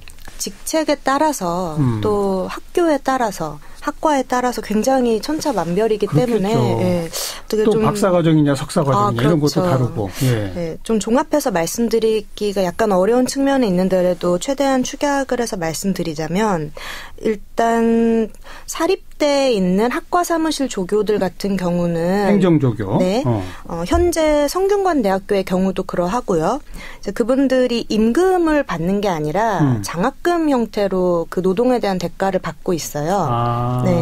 이제 그렇기 때문에 근로기준법의 적용도 받지 않고 사실은 최저시급으로 계산을 해보면 굉장히 부족한 금액을 받는 친구들이 많고요. 그리고 학회간사 같은 경우는 이건 정말 천차만별인데 그 얼마 전에 시사인이었나요? 이제 그쪽에도 기고하시는 분이 글을 쓰셨지만 뭐 연봉 30만 원부터 잠깐만 아니 월급도 아니고 연봉? 네, 연봉 30만 원이 있고요. 그런 게 있어요? 네. 물론 이제 하루에 8시간 매일매일 일하시진 않지만 일이 있을 때 집중적으로 몇 주간 투입됐다가 또 일 없을 때는 또 있다 그러는데 이제 약간 거의 용돈에 가깝게 받으시는 분들은 그 연봉 30만 원이라고 계약을 합니까? 계약서를 쓰는 경우는 사실 거의 없고요. 주는 대로 받는. 근데 그냥 1년에 30만 원 받았다? 그런 경우들이 생기는 거죠. 이게 이제 상시 근무는 아니지만 사실 뭐 학술지를 발간하거나 아니면 학회 행사가 있어서 그걸 준비하는 기간 동안의 업무량을 종합해 보면 굉장히 많거든요. 그렇죠. 결국 이제 뭐 연봉 30 혹은 연봉 70을 환산해 봤을 때 이제 이 또한 대학원생이 실제 거기에 투여하는 노동량에 비해서 매우 적은 돈이라는 건 분명하다고 봅니다. 네. 아까 그 학과 사무실에 배속된 행정조교라고 그러면 일이 제일 많은 쪽 아닌가요? 그런 경우들이 굉장히 많죠. 그렇죠. 네. 그런데도 임금이 아니라 그냥 장학금만 받아요. 네, 사실 이게 이제 학교들의 편법이기도 했고, 그 원래 거기에 교직원을 배정을 하면 네. 정식으로 고용을 해야 되고 그렇죠. 하니까 이제 그 인건비를 아끼는 차원에서 조교에게 업무가 과하게 돌아갔던 문제들이 있어요. 사실 그래서 그 문제에 대한 지적들은 옛날부터 있어 왔고 어떤 학교들은 이제 교직원을 뽑아서 그 조교들이 다른 좀 교육과 관련된 업무를 하게 하는 경우도 있지만 아직도 여전히 학교마다 학과마다 차이가 많죠 거기는. 네. 근데 아무튼 여전히 거의 풀타임 근무인데 그렇죠. 행정조교는 네. 그런데도 장학금밖에 안 주는 경우들도 있더라. 네. 네. 그런 얘기라군요. 네. 프로젝트별로 이렇게 배속된 대학원생들은 명단까지 다 통보되잖아요. 그렇죠. 그 프로젝트 결과 결산 보고도 해야 되기 때문에. 그리고 그 연구원들에 대한 이 임금도 다 정해져 있잖아요. 그렇죠. 그건 제대로 나옵니까? 아니, 간간히 보면 그거 착복했다가 이 교수들이 이렇게 법적 처벌받는 기사가 간간히 나오잖아요. 네. 자주 있는 일이에요. 어때요? 제가 이제 총학생회를 했던 시절에 이제 제보를 받아보면 이공대 대학원생들인데 들어가자마자 서류 조작부터 가르치는 곳들이 꽤 많아요. 서류 조작을 가르친다? 예, 그러니까 가령 회의를 하지 않았지만 회의를 해서 회의비가 얼마고 인건비를 책정을 했지만 통장에 입금된 돈을 다시 뽑아서 모아놓는 풀링이라고도 하고. 근데 이제 대학원생들 개개 계좌가 있어야 되니까 거기로 그렇죠. 입금이 됐는데 네. 그 돈을 다 찾아갖고 다시 또 모아가지고 딴 데 쓰고. 네, 정말 최악의 경우는 일정 금액만 쓰라고 하고 결제를 그 사람을 시켜서 합니다. 그러면 이제 증거가 깔끔하게 남지 않기 때문에. 그러니까 뭐 가령 너는 뭐 월 몇십만 원만 쓰고 나머지는 갖고 있다가 뭐뭐를 사야 될 때 혹은 나중에 이제 받는 식으로. 네 돈으로 써라. 네 돈으로 사와라. 이런 식으로. 그렇죠. 그렇죠. 네. 그러니까 이제 실질적으로는 인건비를 빼돌린 거지만 기록으로 남지 않는 그런 방법들까지 있다는 제보를 듣기도 했습니다. 예. 그런 서류 조작을 제대로 가르치지 못한 교수들이 걸리는 거네요. 물론 모든 교수가 그런 건 아니고 그럼요. 네. 정말 이 대학원생들을 더 잘 챙겨주려고 일부러 그 임금 꼬박꼬박 챙겨주려고 노력하는 교수들도 많이 계시죠? 어마어마하게 많죠. 물론입니다. 예. 네. 그리고 그렇죠. 실제로 저희 노동조합을 응원해 주시는 분들도 굉장히 많고요. 그렇죠. 예. 네. 직접 두 분도 이미 박사 수료 또 석사 논문까지 쓰셨는데 황당한 일 당한 거 있어요? 뭐 없다고 하면은 사실은 이제 거짓말일 것 같고요. 제가 예전에 석사 과정생일 때 저도 수업 조교로 일을 했었는데 이제 그때 제가 받았던 장학금이 6개월에 100만 원이었어요. 6개월에 100만 원? 네. 한 학기에? 네. 그럼 전체 학비도 아니네요. 학비의 그렇죠. 일부, 극히 일부. 네. 근데 이제 이게 원래는 취지는 학생이 많은 수업에 기말고사, 중간고사 기간에만 이제 그 채점 업무를 보조하는 걸로 그렇게 장학금이 책정이 됐었던 건데요. 이게 그 수업에 배정되고 나면은 거의 그 대학원생을 어떻게 쓰느냐는 담당 교수의 어떤 재량에 따라 결정된 측면이 크기 때문에 좋은 교수님을 만나는 학생들은 이제 그 금액만큼의 노동만 하면 되지만 그렇지 않은 경우는 뭐 본인이 시험 문제도 내고 강의 교환도 만들고 하여간 여러 가지를 도맡아 하는 경우가 많습니다. 그래서 저희가 노조를 만들면서 이제 물론 좋은 교수들이 많다는 것도 알고 또 교수의 어떤 특정한 개인성을 저희의 어떤 대상으로 삼지 않는 이유가 이 책임이 굉장히 분산돼 있는 어떤 대학원 구조 자체가 또 문제인 점이 있기 때문에 그렇게 설정을 한 것도 좀 있고요. 다 개별화되니까 우리가 연대해야 되겠다 이런 생각을 하시게 됐다는 거 아니겠어요? 그렇습니다. 그렇죠. 그런데 우리가 이 대학원생들의 이 슬픈 이 인권 상황 같은 얘기 나올 때마다 왜 그러냐 도대체 그 얘기 나올 때 엄격하게 그 지도교수가 제대로 지도 안 하면 논문 통과 안 되고 뭐 혹시 통과되더라도 어디 시간 강의도 배정을 못 받고 그러면 교수 될 자리는 영영 못 끝이고 완전히 그 뭐랄까 주종관계식으로 이렇게 도제식으로 엮여 있는 그 대학원 내의 구조 네. 그 얘기를 많이 하잖아요. 네. 노조 만들어도 그 구조는 여전하잖아요. 네. 근데 나 그거 두려워서 노조가 함께 못하겠어. 이런 사람들도 여전히 많을 것 같아요. 노동조합이 사실 있느냐 없느냐에 따라서 교수님들이 이제 책임성을 이제 좀 더 자각하실 수 있는, 그러니까 문제가 되셨던 분들이 그럴 가능성을 일단 첫 번째로는 점치고요. 예. 그 다음에 이렇게 말하면 슬프게 들릴 수도 있지만 자기의 문제가 스스로 외면하면은 고치기는 좀 쉽지 않고 네. 대신에 그 문제를 정면으로 직시하는 분들이 피해받지 않도록 저희들이 이제 옆에서 함께 해주겠다. 네. 거기서부터 시작을 하고 그 다음에는 또 상황에 맞춰서 뭐 지켜드릴 수 있는 분들 최대한 지켜드리는 방향으로 움직여야 될 것 같습니다. 다른 나라에도 대학원생 노조가 있어요? 있죠. 미국 같은 경우에는 최근에 굉장히 조직이 확장되고 있는데요. 한 60여 개 대학에 조합원 수가 10만에 육박하는 것으로 그렇게 발표된 것을 봤습니다. 네. 지금 우리나라의 대학원생 노조도 전국 대학을 다 연대해서 지금 단일 노조로 만들려고 하는 겁니까? 네. 맞습니다. 지금 현재 몇 개 대학 정도가 동참하고 있나요? 일단은 저희가 설립을 추진하는 단계에서는 그때 모였던 구성원들의 대학 소속을 나눠봤을 때 한 6개 정도 대학이 참여를 했었는데 저희 노조가 이제 설립총회를 마치고 곧 발족을 한다는 소식이 외부에 알려지고 나서 굉장히 많은 대학원생 분들께서 문의를 주셨어요. 예. 그 가입을 해주신 분들도 많았고 그렇기 때문에 이제 지금은 참여 대학이 약 10개에서 12개 정도로 그렇게 빠르게 늘어나고 있군요. 예. 현행 법상 노조 설립에는 아무 문제가 없는 거죠? 지금 일단은 조교들에 대한 노동권을 인정해줘야 된다는 함의를 갖고 있는 판단이 고용노동부에서 최근에 있었어요. 동국대학교 조교들이 이제 소송을 걸었던 문제에 관하여. 그랬었기 때문에 실제로 저희들이 굉장히 많은 일을 하고 있고 그거는 명명백백한 것이기 때문에 알겠습니다. 가능할 거라고 봅니다. 자, 설립 발족까지 완료되면 제1번 과제로 뭘 하시려고 합니까?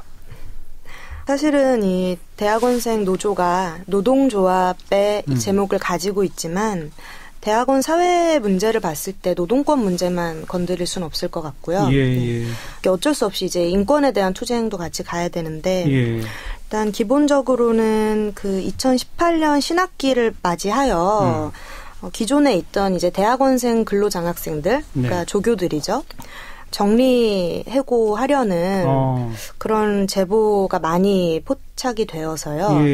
그런 부분들에 있어서 직접적으로 피해를 받는 분들을 구제하는 것도 저희의 당면 과제고요. 그다음에 이제 이공대생들이 저희에게 직접적으로 메일로 문의하기도 하고 가장 처음에 얘기하는 게 인건비 문제. 그렇겠죠. 이거 어떻게든 손봐야 된다. 사실 이거는 뭐 정부 부처도 암암리에는 알고 있고 문제는 인식하고 있는데 당사자들이 함께 움직여줘야지만 해결되는 부분이니까 그것에 대한 중지를 모아갈 것 같습니다. 네. 그리고 조교가 됐건 뭐가 됐건 지금 근로계약서 쓰는 데가 아까 없다고 그랬잖아요. 조교 형태면은 장학금을 받으니까 거의 대부분 쓰지 않습니다. 맞아. 장학금이니까 근로계약서 쓰기도 좀 그러네요. 네. 그래서 그런 제도를 어떻게 고쳐나갈지에 대한 활동이 좀 필요합니다. 이제 시작이라고 봐야 되겠네요. 그렇습니다. 그죠? 네. 알겠습니다. 대학원생들 공부는 하지 무슨 노동조합이야. 뭐 이런 얘기도 주변에서 하죠. 사실은 이제 기사가 나가고 나서 제가 매일 자기 전에 1시간씩 SNS를 검색을 해보는데 응원해 주시는 반응도 압도적으로 많지만 그 가운데 쟤네는 공부는 안 하고 뭐냐 이러는 분들도 물론 계세요.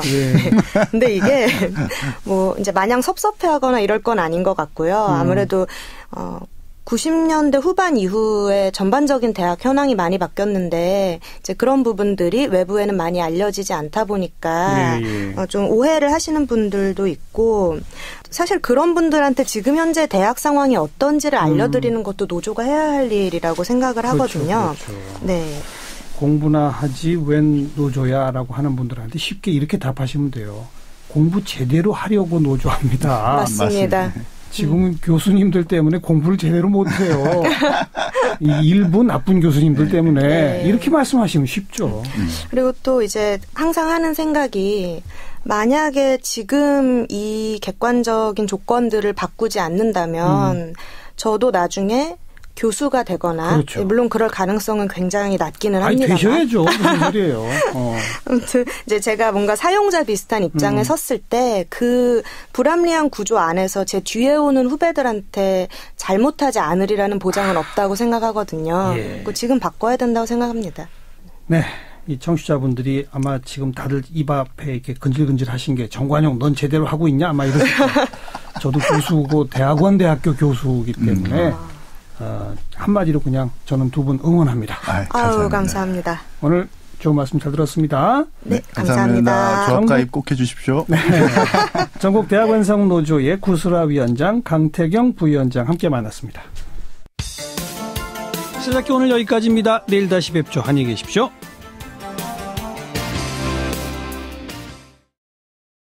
알고 있습니다. 공론의 장에서 함께 좀 진지하게 논의를 해봐야 될 대상입니다. 오늘 여기까지 고맙습니다. 감사합니다. 주사랑 공동체 조태승 목사였습니다. 윤태권 실장 어서 오세요. 네, 안녕하세요. 빅터 차 주한 미국 대사 내정자의 낙마, 이게 참 복잡하네요. 그렇죠. 지금 트럼프 정부 출범 이래 주한 미국 대사 자리 공석입니다. 1년 넘었죠. 예, 지금 대리대사 체제거든요. 예. 그 자리에 이제 빅터 차 미국 전략국제문제연구소 한국 석자가 내정됐었어요. 예. 지난달에는 우리 정부 아그레망도 통과했거든요. 예. 이 이야기는 미국에서 이 사람 대사로 보낼 테니까 별 문제 없지 않겠냐라고 하니까 우리 정부에서 괜찮다. 예. 다 끝난 거죠, 말하자면. 그리고 미국에서 청문회도 다 거쳤고. 그렇죠. 그러니까 온갖 검증을 다 통과했는데 다시 낙마다 이거죠. 그렇죠. 그러니까 이게 왜 낙마했을까? 빅터 차라는 사람은 부시 정부 시절에 이제 NSC, 우리로 치면 청와대에서 한국 담당 국장을 지냈습니다. 네. 그러니까 전문성이라든지 도덕성 등은 이미 검증된 인물이거든요. 이게 네. 또 검증을 한 거고. 예. 근데 왜 낙마한 거예요, 그러니까? 자, 보도들이 있습니다. 북한에 대한 강경책에 대한 의견이 달랐다. 뭐 무역에 대한 의견이 달랐다. 확인된 건 아니에요. 미 백악관도 그렇고 빅터 차도 그렇고 현재까지는 공식적으로 이런 이유로 내정이 취소됐다는 이야기는 없습니다. 그런데 왜 자꾸 이런 보도가 나오는 거예요? 자, 두 가지죠. 이른바 코피 작전이라고 북한에 대해서 제한적 공격을 하는 이제 계획. 그리고 한미 FTA 파기에 대한 의견이 달랐다는 설이 있어요. 설이에요, 어제. 예. 예. 근데 이게 좀 구체적입니다. 미국의 이제 외교 전문가인 조너선 크리스톨 세계정책연구소 연구원이 CNN에 기고를 했어요. 트럼프의 한국에 관한 어리석은 결정이라는 제목의 글인데 예. 여기 보면은 이 크리스톨이라는 사람은 내가 차석자하고 일부 정치적인 이견이 있을 수 있지만은 그는 미국의 동아시아 동맹에 있어 가장 중요한 전문가 중 한 명이자 지난 20년간 해당 분야에서 가장 중요한 인물이다. 예. 그런데 자기가 생각할 때는 한미 FTA에 대한 의견이 달랐을 것이다라고 기고문에 글을 썼어요. 예, 예. 트럼프 대통령이 계속 이야기하지 않습니까? 한미 FTA 폐기. 뭐 미국 쪽에 더 나은 거래를 위해 재협상 시도하겠다. 이미 지금 협상하고 예. 있잖아요. 예. 그런데 차석자는 FTA라는 틀을 깨면 안 된다라는 입장을 견지했었다는 거예요. 네, 네. 본인이 볼 땐 거기서 아마 충돌이 커져서 트럼프 행정부가 취소를 했을 거다. 네. 이런 거죠. 그건 이제 한미 FTA 문제고 네. 그다음에 북핵 관련해서는 지금 빅터 차 석좌 본인도 글을 기고했다면서요? 그러니까 이 내정 취소 사실이 워싱턴 포스트하고 이제 워싱턴의 몇몇 언론에 처음으로 보도가 됐어요. 그래서 네. 알려졌습니다. 예. 우리도 흔히 뭐 언론으로 슬쩍 흘리기도 하지 않습니까? 이런 걸. 그 보도된 지 4시간 후에 워싱턴 포스트에 빅터 차의 기고문이 실렸어요. 네. 예방적 대북 공격은 북한 미사일 프로그램을 지연시킬 뿐 위협을 막지 못한다. 답이 아니다. 이 내용은 예방적으로 공격을 한다고 해도 예. 뭐 미군, 한국인, 주일 미군 수십만 명, 수백만 명이 이제 위험에 처할 수 있는데 할 수가 없다. 네. 이런 내용이었거든요. 그런데 그러니까 자기가 취소됐다는 게 알려진 직후에 그 매체에 이걸 기고했다는 것은 4시간 만에 썼는지 안 썼는지는 제가 모르겠습니다만 아니죠. 준비해놓고 있었을 그렇죠. 거 아니겠습니까? 어떤 의미에서는 이 글을 이미 기고한다는 걸 알고 낙마시켰을 수도 있는 거죠. 전후 관계는 이제 우리가 알 수가 없죠. 예. 어쨌든 근데 백악관은 여전히 예방적 대북 공격 카드를 손에 쥐고 있고 싶어 한다. 그렇죠. 빅터 차는 거기에 반대했다. 이건 이제 아예 카드에서 이제 빼야 된다라는 게 빅터 차의 입장이지 않았나. 그러니까 일부에서는 빅터 차도 원래 매파, 강경파로 불리던 사람인데 트럼프는 더 강경파를 원하나 보다. 뭐 이런 얘기들이 나오는 거가 그런 맥락이로군요. 그렇죠. 그게 이제 문제인 거죠. 자, 그렇다면 이제 빅터 차는 보수적인 사람입니다. 예. 그것 때문에 이제 국내에서는 안 좋게 볼 시각도 있어요. 예. 하지만은 그 보수적인 사람의 전문성은 또 인정받는 사람이거든요. 예. 그럼 트럼프 대통령은 전문성보다는 트럼프 대통령에 대한 충성심, 무역이든 대북 문제든 트럼프 대통령의 생각을 무조건 구현한 인물을 시키고 싶어 하는 거 아니냐. 이런 관측이 있는 거죠. 근데 이거 미국 트럼프 대통령 입장에서 보면은 그런 점은 있을 거예요. 우리라고 치면은 전문성 높은데 대통령과 생각이 다른 사람을 보내겠냐. 그럼 트럼프 입장은 이제 그럴 수가 있다는 거죠. 거기서 또 이야기가 나온 게 이제 빅터 차가 한국계지 않습니까? 오바마 정부 시절에 성김 대사도 한국계였어요. 그랬죠. 뭐 이것 때문에 그런 거 아니냐 하는데, 근데 미국은 이런 데 대한 시각이 우리하고 다르잖아요. 다르죠. 기본적으로 다민족 국가고 성김이나 빅터 차나 미국의 외교 안보 파트 최중심부에 있는 사람이거든요. 그렇다면 이제 자기 조국 미국이죠. 미국에 대한 충성심은 이미 검증받은 사람이기 때문에 한국계라는 거는 별 이유가 아닐 거다. 그렇죠. 그런 차원은 아니지 않겠냐. 그렇다면 애초에 내정을 안 했을 것이고요. 트럼프와 생각이 조금 다른 것, 이게 이제 가장 결정적인 것으로 보여지는데 아마도 그렇게 보여진다는 조금 겁니다. 더 기다려봐야 좀 세세한 내막이 나올 것 같아요. 네, 수고하셨어요. 감사합니다. 윤태권 실장이었습니다. 1부 마치겠습니다. 잠깐 뉴스 들으시고 7시 5분에 다시 뵙죠. 오늘 하루 화제가 된 뜬 뉴스들부터 정리해드립니다. CBS의 김현지 기자, 안녕하세요. 안녕하세요. 네, 첫 소식은요. 네, 세계. 여러분 안녕하십니까? 정관용입니다. 검찰 내 성추행 사실을 폭로한 서지현 검사 이후로 그 파장이 커져가고 있습니다. 성폭력 피해 경험을 드러내고 고발하는 미투 캠페인도 SNS를 통해서 사회 각계로 확산되고 있는데요. 여성 변호사 출신 국회의원 더불어민주당 이재정 의원도 SNS를 통해 미투 캠페인에 동참했네요. 잠시 후 직접 그 목소리 들어보겠고요. 바로 며칠 전에도 있었던 신생아 유기 문제 참 심각합니다. 이런 사태를 막기 위해서 이 비밀 출산 특별법이 필요하다는 지적이 있습니다. 주사랑 공동체에서 지금 베이비박스를 담당하는 조태승 목사의 설명 들어보겠고요. 7시 5분 시작되는 2부, 현안을 놓고 여야 의원이 함께 토론하는 정치 토크. 오늘은 북한과 올림픽 관련한 논란, 그리고 개헌 문제에 대한 토론 준비했습니다. 더불어민주당 박용진 의원, 자유한국당 이은재 의원과 함께 하겠고요. 대학원생들이 노동조합을 만들고 있답니다. 이번에 출범하는 전국 대학원생 노동조합 구스라 위원장, 강태경 부위원장을 초대해서 왜 노동조합까지 만들게 된 것인지 직접 들어보도록 하죠. 잠깐 광고 듣고 출발합니다. 서지현 검사가 검찰 내 성추행 폭로한 이후에 성폭력 피해 경험을 드러내고 또 고발하는 미투 캠페인도 사회 각계에서 지금 확산되고 있는데, 여기에 동참하면서 서 검사와 함께하겠다 이런 입장을 밝힌 더불어민주당의 이재정 의원을 연결합니다. 이 의원 안녕하세요. 네, 안녕하세요. 네. 이렇게 쓰셨네요. 서지현 검사 옆에 서려고 몇 번을 썼다가 지우고 여전히 망설이고 있다. 페북창 열어 가득 메우고도 아직도 망설인다. 사실은 미투.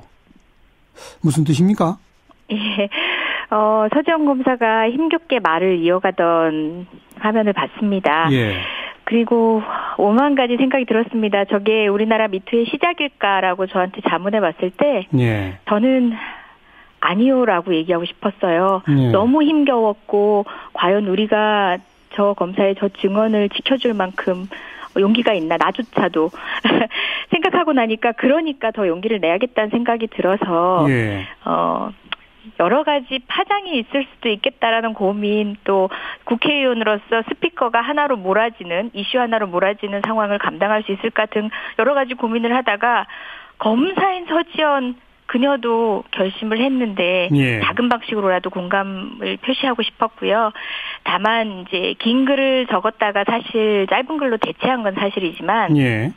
그것은 서지현 검사로 문제된 그 문제의 본질을 바라보게 하는 것에 차라리 동참하고, 이슈가 흩어지면서 또 그런 행위나 작은 상황을 가지고 또 언론에서 소비하지 않을까 하는 염려도 사실은 있었습니다.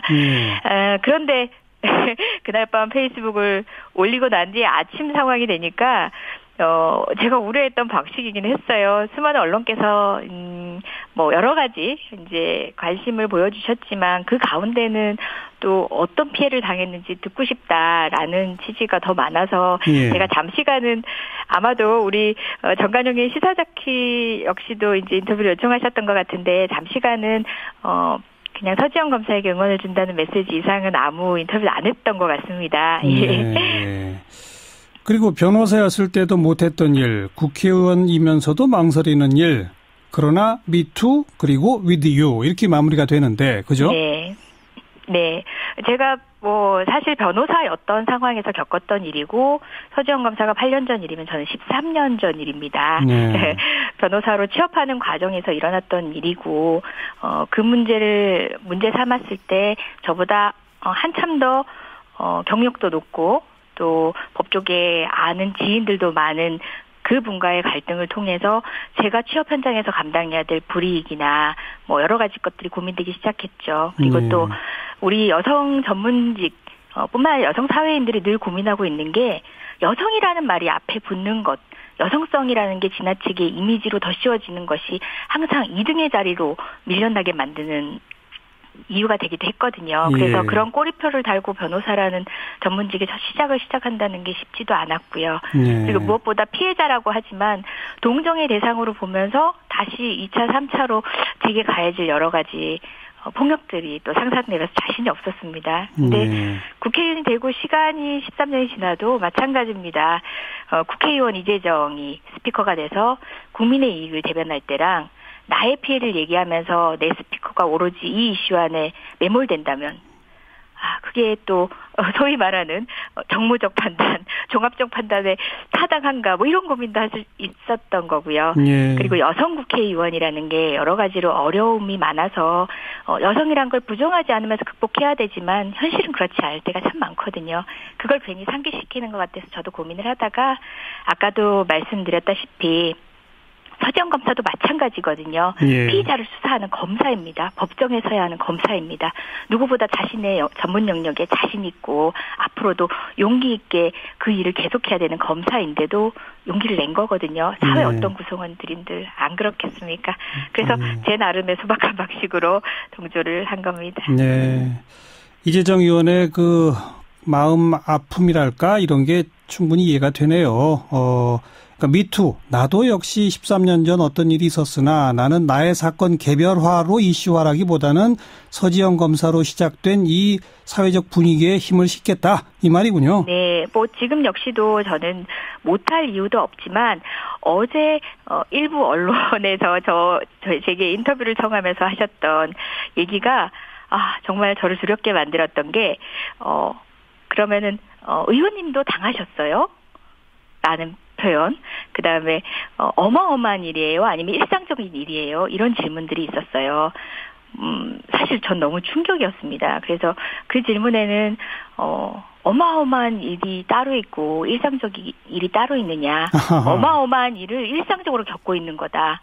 라고 답변을 드렸지만 여전히 시각은 어떤 추행 행위를 당했는지를 알고 싶어하는 호기심 이상의 인식이 아닌 일부 언론에 물론 이제 실수하셨다고 본인들도 생각하실 거예요. 실제 경쟁 가운데서 빚어진 일일 수도 있는데 그런 시각에는 저는 또다시 용기를 잃게 되는 어떤 순간들도 많았습니다.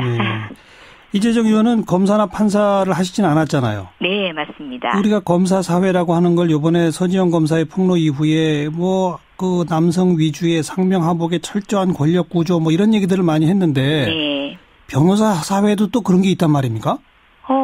연수원 시절로 거슬러 갈 수 있을 것 같아요. 연수원 시절 들어가면 법조윤리 중에 제일 먼저 배우는 게 뭔지 아십니까? 법조 3륜이라는 거예요. 그러니까 시쳇말로 고쳐서 알기 쉽게 풀이하자면은 우리가 남이가 이런 걸 수 있어요. 변호사, 판사, 그 검사 그렇죠. 3륜. 네, 우리 3륜이 조화를 이뤄야 이끌어갈 수 있다. 이런 큰 우리가 이제 과제를 함께 해나간다. 이런 얘기를 하는데 이게 참 우려스러운 지점이 많은데요. 그렇다 보니까 기본적으로 공유하는 문화들이 있습니다. 기수 문화로 서열화되고 이런 이제 동문 사회 이상의 어떤 끈끈하다라고 표현하는 그 문화가 사실 어떤 진실을 은폐하는 데 활용하기도 가장 좋거든요. 예, 남성 중심 문화다 보니까 그곳에서는 특히 이제 여성에 대한 몰이해 그리고 또 그 문화 자체에서 비롯된 피해 여성들을 드러내게 할 수 없는 그리고 또 드러내는 것 자체가 그러니까 전문성이나 성격적인 문제로 지적받을 수밖에 없던 문화를 연수원 때부터 많이들 경험합니다. 제가 어떤 언론에서 얘기한 바 있지만 아마 모든 여변호사들이 다 공감할 거예요. 연수원에는 여연수생의 자리는 정해져 있거든요. 자리가 딱 정해져 있어요? 그렇죠. 부장검사님, 부장판사님 옆자리는 항상 비워놓습니다. 회식 같은 거 할 때? 그렇죠. 그 자리는 가장 나이 어린 순서의 여성 연수생들이 그 자리에 앉습니다. 지금도 그렇습니까? 지금 제가 정확히 지금 연수원 문화까지는 모르겠지만 몇 년 전 문화까지만 해도 그랬다고 알고 있고요. 그걸 너무 당연하게 생각하는 우리 이제 불쾌할 수도 있지 않습니까? 상식적인 선배님들도 많지만 그래도 그 과정 자체가 불쾌할 수도 있는데 그걸 문제 제기하면 모난 여성으로 되는 그러니까 사회생활을 이해하지 못하는 여성으로 되는 문화에 참아야 되고 어떻게 하면 가장 불편하지 않게 그 자리를 피해 나갈 것인가를 고민해야 되는 그리고 우리는 그런 공부도 아마 연수원 내내 해왔다고 생각하거든요. 그렇다 보니까 법조 일반의 문화는 검찰이 더 가혹할 수 있고 상명하복의 어떤 검찰 동일체가 그렇게 작동되면 더 힘들겠지만 비슷합니다. 이번에 어떤 문화 개혁으로까지 좀 가야도록 만들어야 되겠죠? 네네 맞습니다. 가능할까요? 저는 그런 생각을 합니다. 지금도 이제 미투 캠페인이 우리나라에서 이제 시작될 것 같다라고 짐작들 하시지만 저는 아직도 마음이 너무 무겁거든요. 누가 감히 모든 사람이 관심을 갖고 그 사건을 들추는 데만 심지어 이제 나를 지지하는 사람들조차도 그게 아니라 정말 문화개혁으로 이어지도록 하는 알겠습니다. 알겠습니다. 말씀 잘 들었습니다. 네, 고맙습니다. 더불어민주당 이재정 의원이었어요. 며칠 전에 20대 여대생이 자신의 출산 사실을 숨기기 위해서 버려진 신생아를 구했다. 이렇게 거짓 신고를 한 일 여러분 기억하시죠? 이게 미혼모의 신생아 유기 상황인데요. 최근에 이런 일이 좀 많고 또 늘어나고 있답니다. 그 이유 중에 하나가 지금 입양특례법상에 출생 신고를 의무화한 조항이 있는데 그 이후에 이렇게 미혼모들의 신생아 유기가 늘어난답니다. 그래서 비밀 출산 특별법이 필요하다. 이런 움직임이 일고 있네요. 자, 이 특별법을 함께 준비하고 계신 이 베이비박스 운영하는 곳입니다. 주사랑 공동체의 조태승 목사를 연결합니다. 조 목사님 안녕하세요. 안녕하세요. 주사랑 공동체에서 베이비박스를 운영하고 있는 조태승 목사입니다. 그 베이비박스에 요즘도 아기들이 많이 옵니까? 바뀐 게 없으니까요. 매달 평균적으로 한 17명에서 18명, 한 18명 정도의 아기가 베이비박스에 보호되고 있습니다. 어찌 보면 그 며칠 전 광주에서 있었던 그 사건은 자기가 낳은 아기를 자기가 낳지는 않았다고 숨기려고 했지만 어쨌든 자기가 구했다고 한 거잖아요. 그렇습니다. 그거는 조금 베이비박스보다는 조금 더 낫다고도 볼 수 있나요? 글쎄요. 출산 사실을 알릴 수 없는 사람들, 그리고 출생신고에 좀 더 구체적으로 곤란을 느끼는 그러한 사람들이 선택할 수 있는 선택지가 한 3개 정도라고 볼 수 있어요. 첫 번째는 아무데나 갖다 버리는 것이죠. 쓰레기통이나 지하철 무인 보관함에서도 종종 아이들이 발견되는 경우가 있고요. 두 번째는 입양의 탈을 쓴 그 불법 인터넷 비밀 거래라고 볼 수가 있는데요. 인신매매 형태의 아기 거래가 있습니다. 그런 것도 있습니까? 네. 그리고 세 번째가 베이비박스로 이제 아이를 데리고 오는 것인데요. 그런데 문제는 첫 번째, 두 번째의 경우에는 정확한 그 규모, 얼마나 많은 아이들이 정말 그렇게 버려지고 있는지, 도대체 누가 그렇게 하고 있는지 실체를 파악할 수 없다라고 하는 것이 굉장히 큰 문제라고 생각되어집니다. 그나마 통계로 잡을 수 있는 이 베이비박스로 봤을 때 제가 아까 처음 시작하면서 소개했습니다만 입양특례법이 얼마 전에 바뀌면서 출생신고를 의무화했다면서요? 네, 그렇습니다. 그게 언제입니까? 몇 년도입니까? 출생신고를 의무적으로 해야 되는 것은요.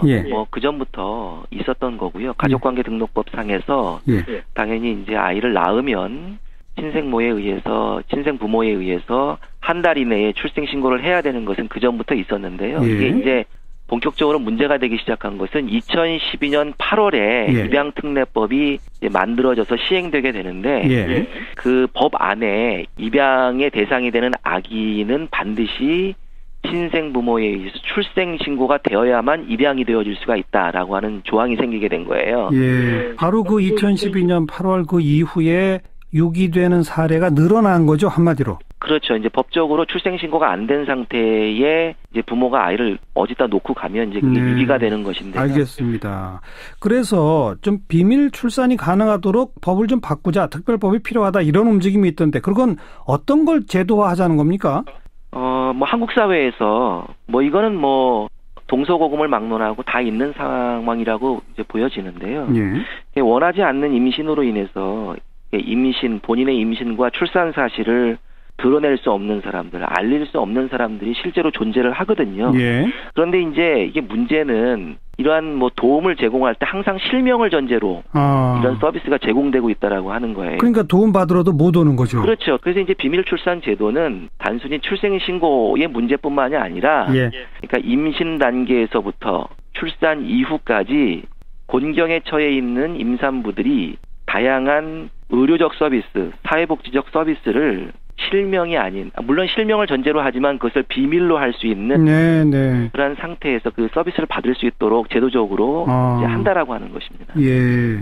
그러니까 그런 도움을 주는 기관에 가서 실명은 밝혀야 되지만 그 실명은 철저히 비밀 보장된다. 그걸 보장해주면 많이들 올 거다 이런 얘기인 거죠? 네, 그렇죠. 꼭 필요한 사람들이 그 서비스를 선택할 수 있을 것이라고 생각되고 또 하나는 이제 적극적으로 상담을 해서 친엄마가 아이를 기를 수 있도록 도움도 제공하지만 그럼에도 불구하고 아기를 기를 수 없다라고 하는 경우에는 아기 엄마의 가족관계 등록부에 그 아이의 이름이 올라가지 않도록 출생 사실을 숨겨주는 거죠. 그렇죠. 이게 이제 또 이제 비밀 출산제의 또 어떤 핵심적인 부분이라고 말할 수 있었죠. 외국에 이런 입법 사례가 있나요?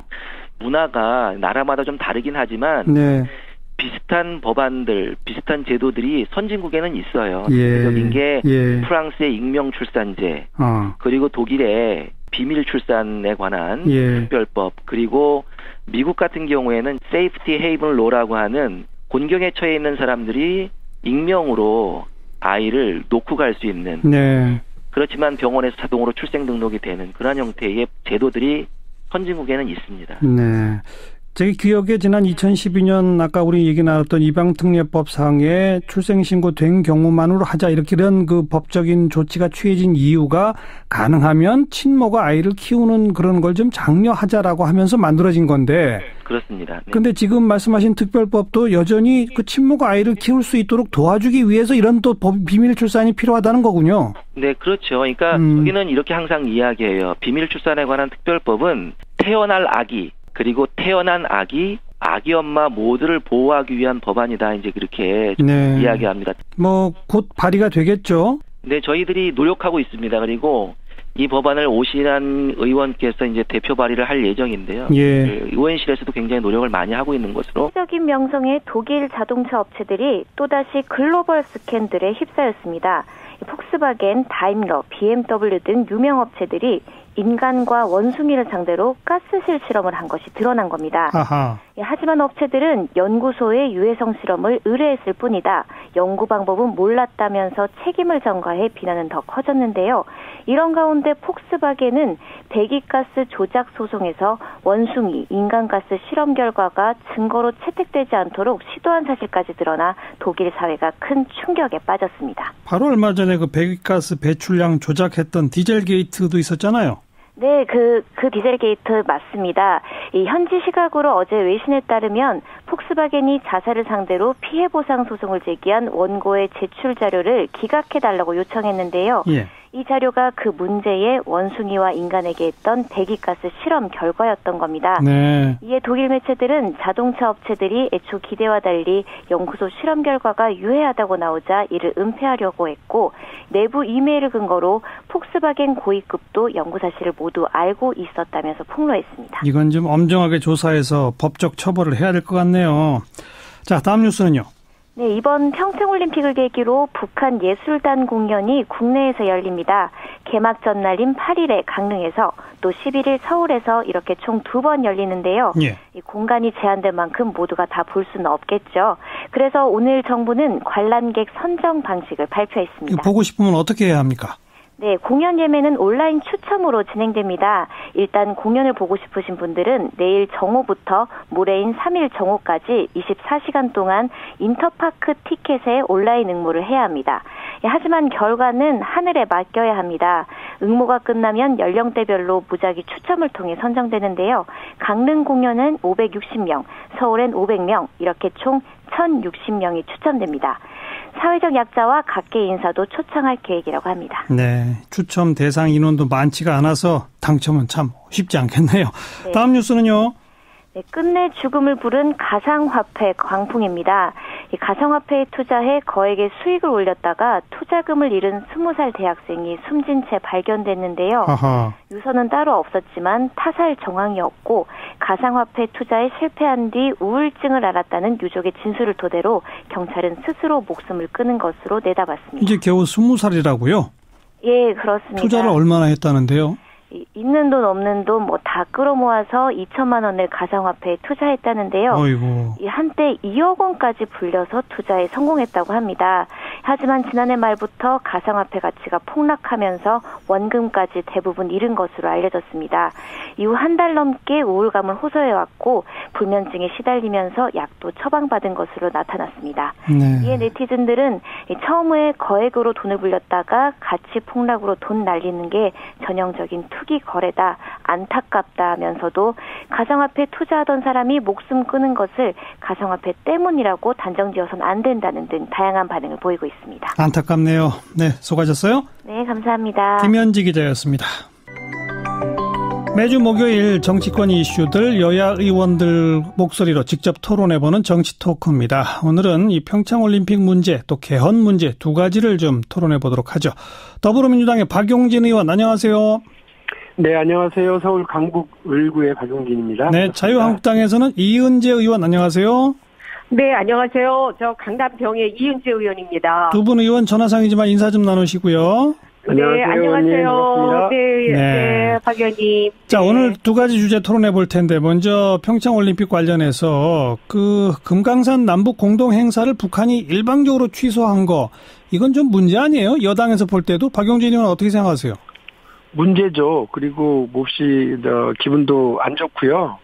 그 어렵게 그 평창올림픽에 북한이 참가하게 된 것은 상당히 좋은 신호라고 생각을 하고 그와 관련돼서 여러 가지 지금 남북 간의 대화가 유지되고 합의되고 있는 건 상당히 의미가 있거든요. 네. 그런데 이렇게 일방적으로 북쪽에서 그 남북 간에 합의된 사안을 파기해버리는 행위요. 예. 또 이런 일이 자꾸 벌어지면 우리 국민들이 갖고 있는 기대감도 식어갈 뿐만이 아니라 세계적으로도 별로 북한에게도 좋지 않은 신호가 간다고 보거든요. 예. 북은 믿을 수 없는 집단이다, 신뢰할 수 없는 집단이다 이런 인식들이 계속 강화되면 미국이 주도하고 있는 어떤 대북 압박 이거 계속 강화될 수밖에 없고 한반도 평화 분위기가 더 조성되기가 어려워진다고 보거든요. 예. 그래서 북한도 평창 올림픽에 참가하기로 한 것이 대북 압박을 좀 풀어보려고 하는 그런 계산이 혹시라도 있다면 그걸 기대하고 있다고 한다면 그런 식으로 그 남북 대화를 대해서는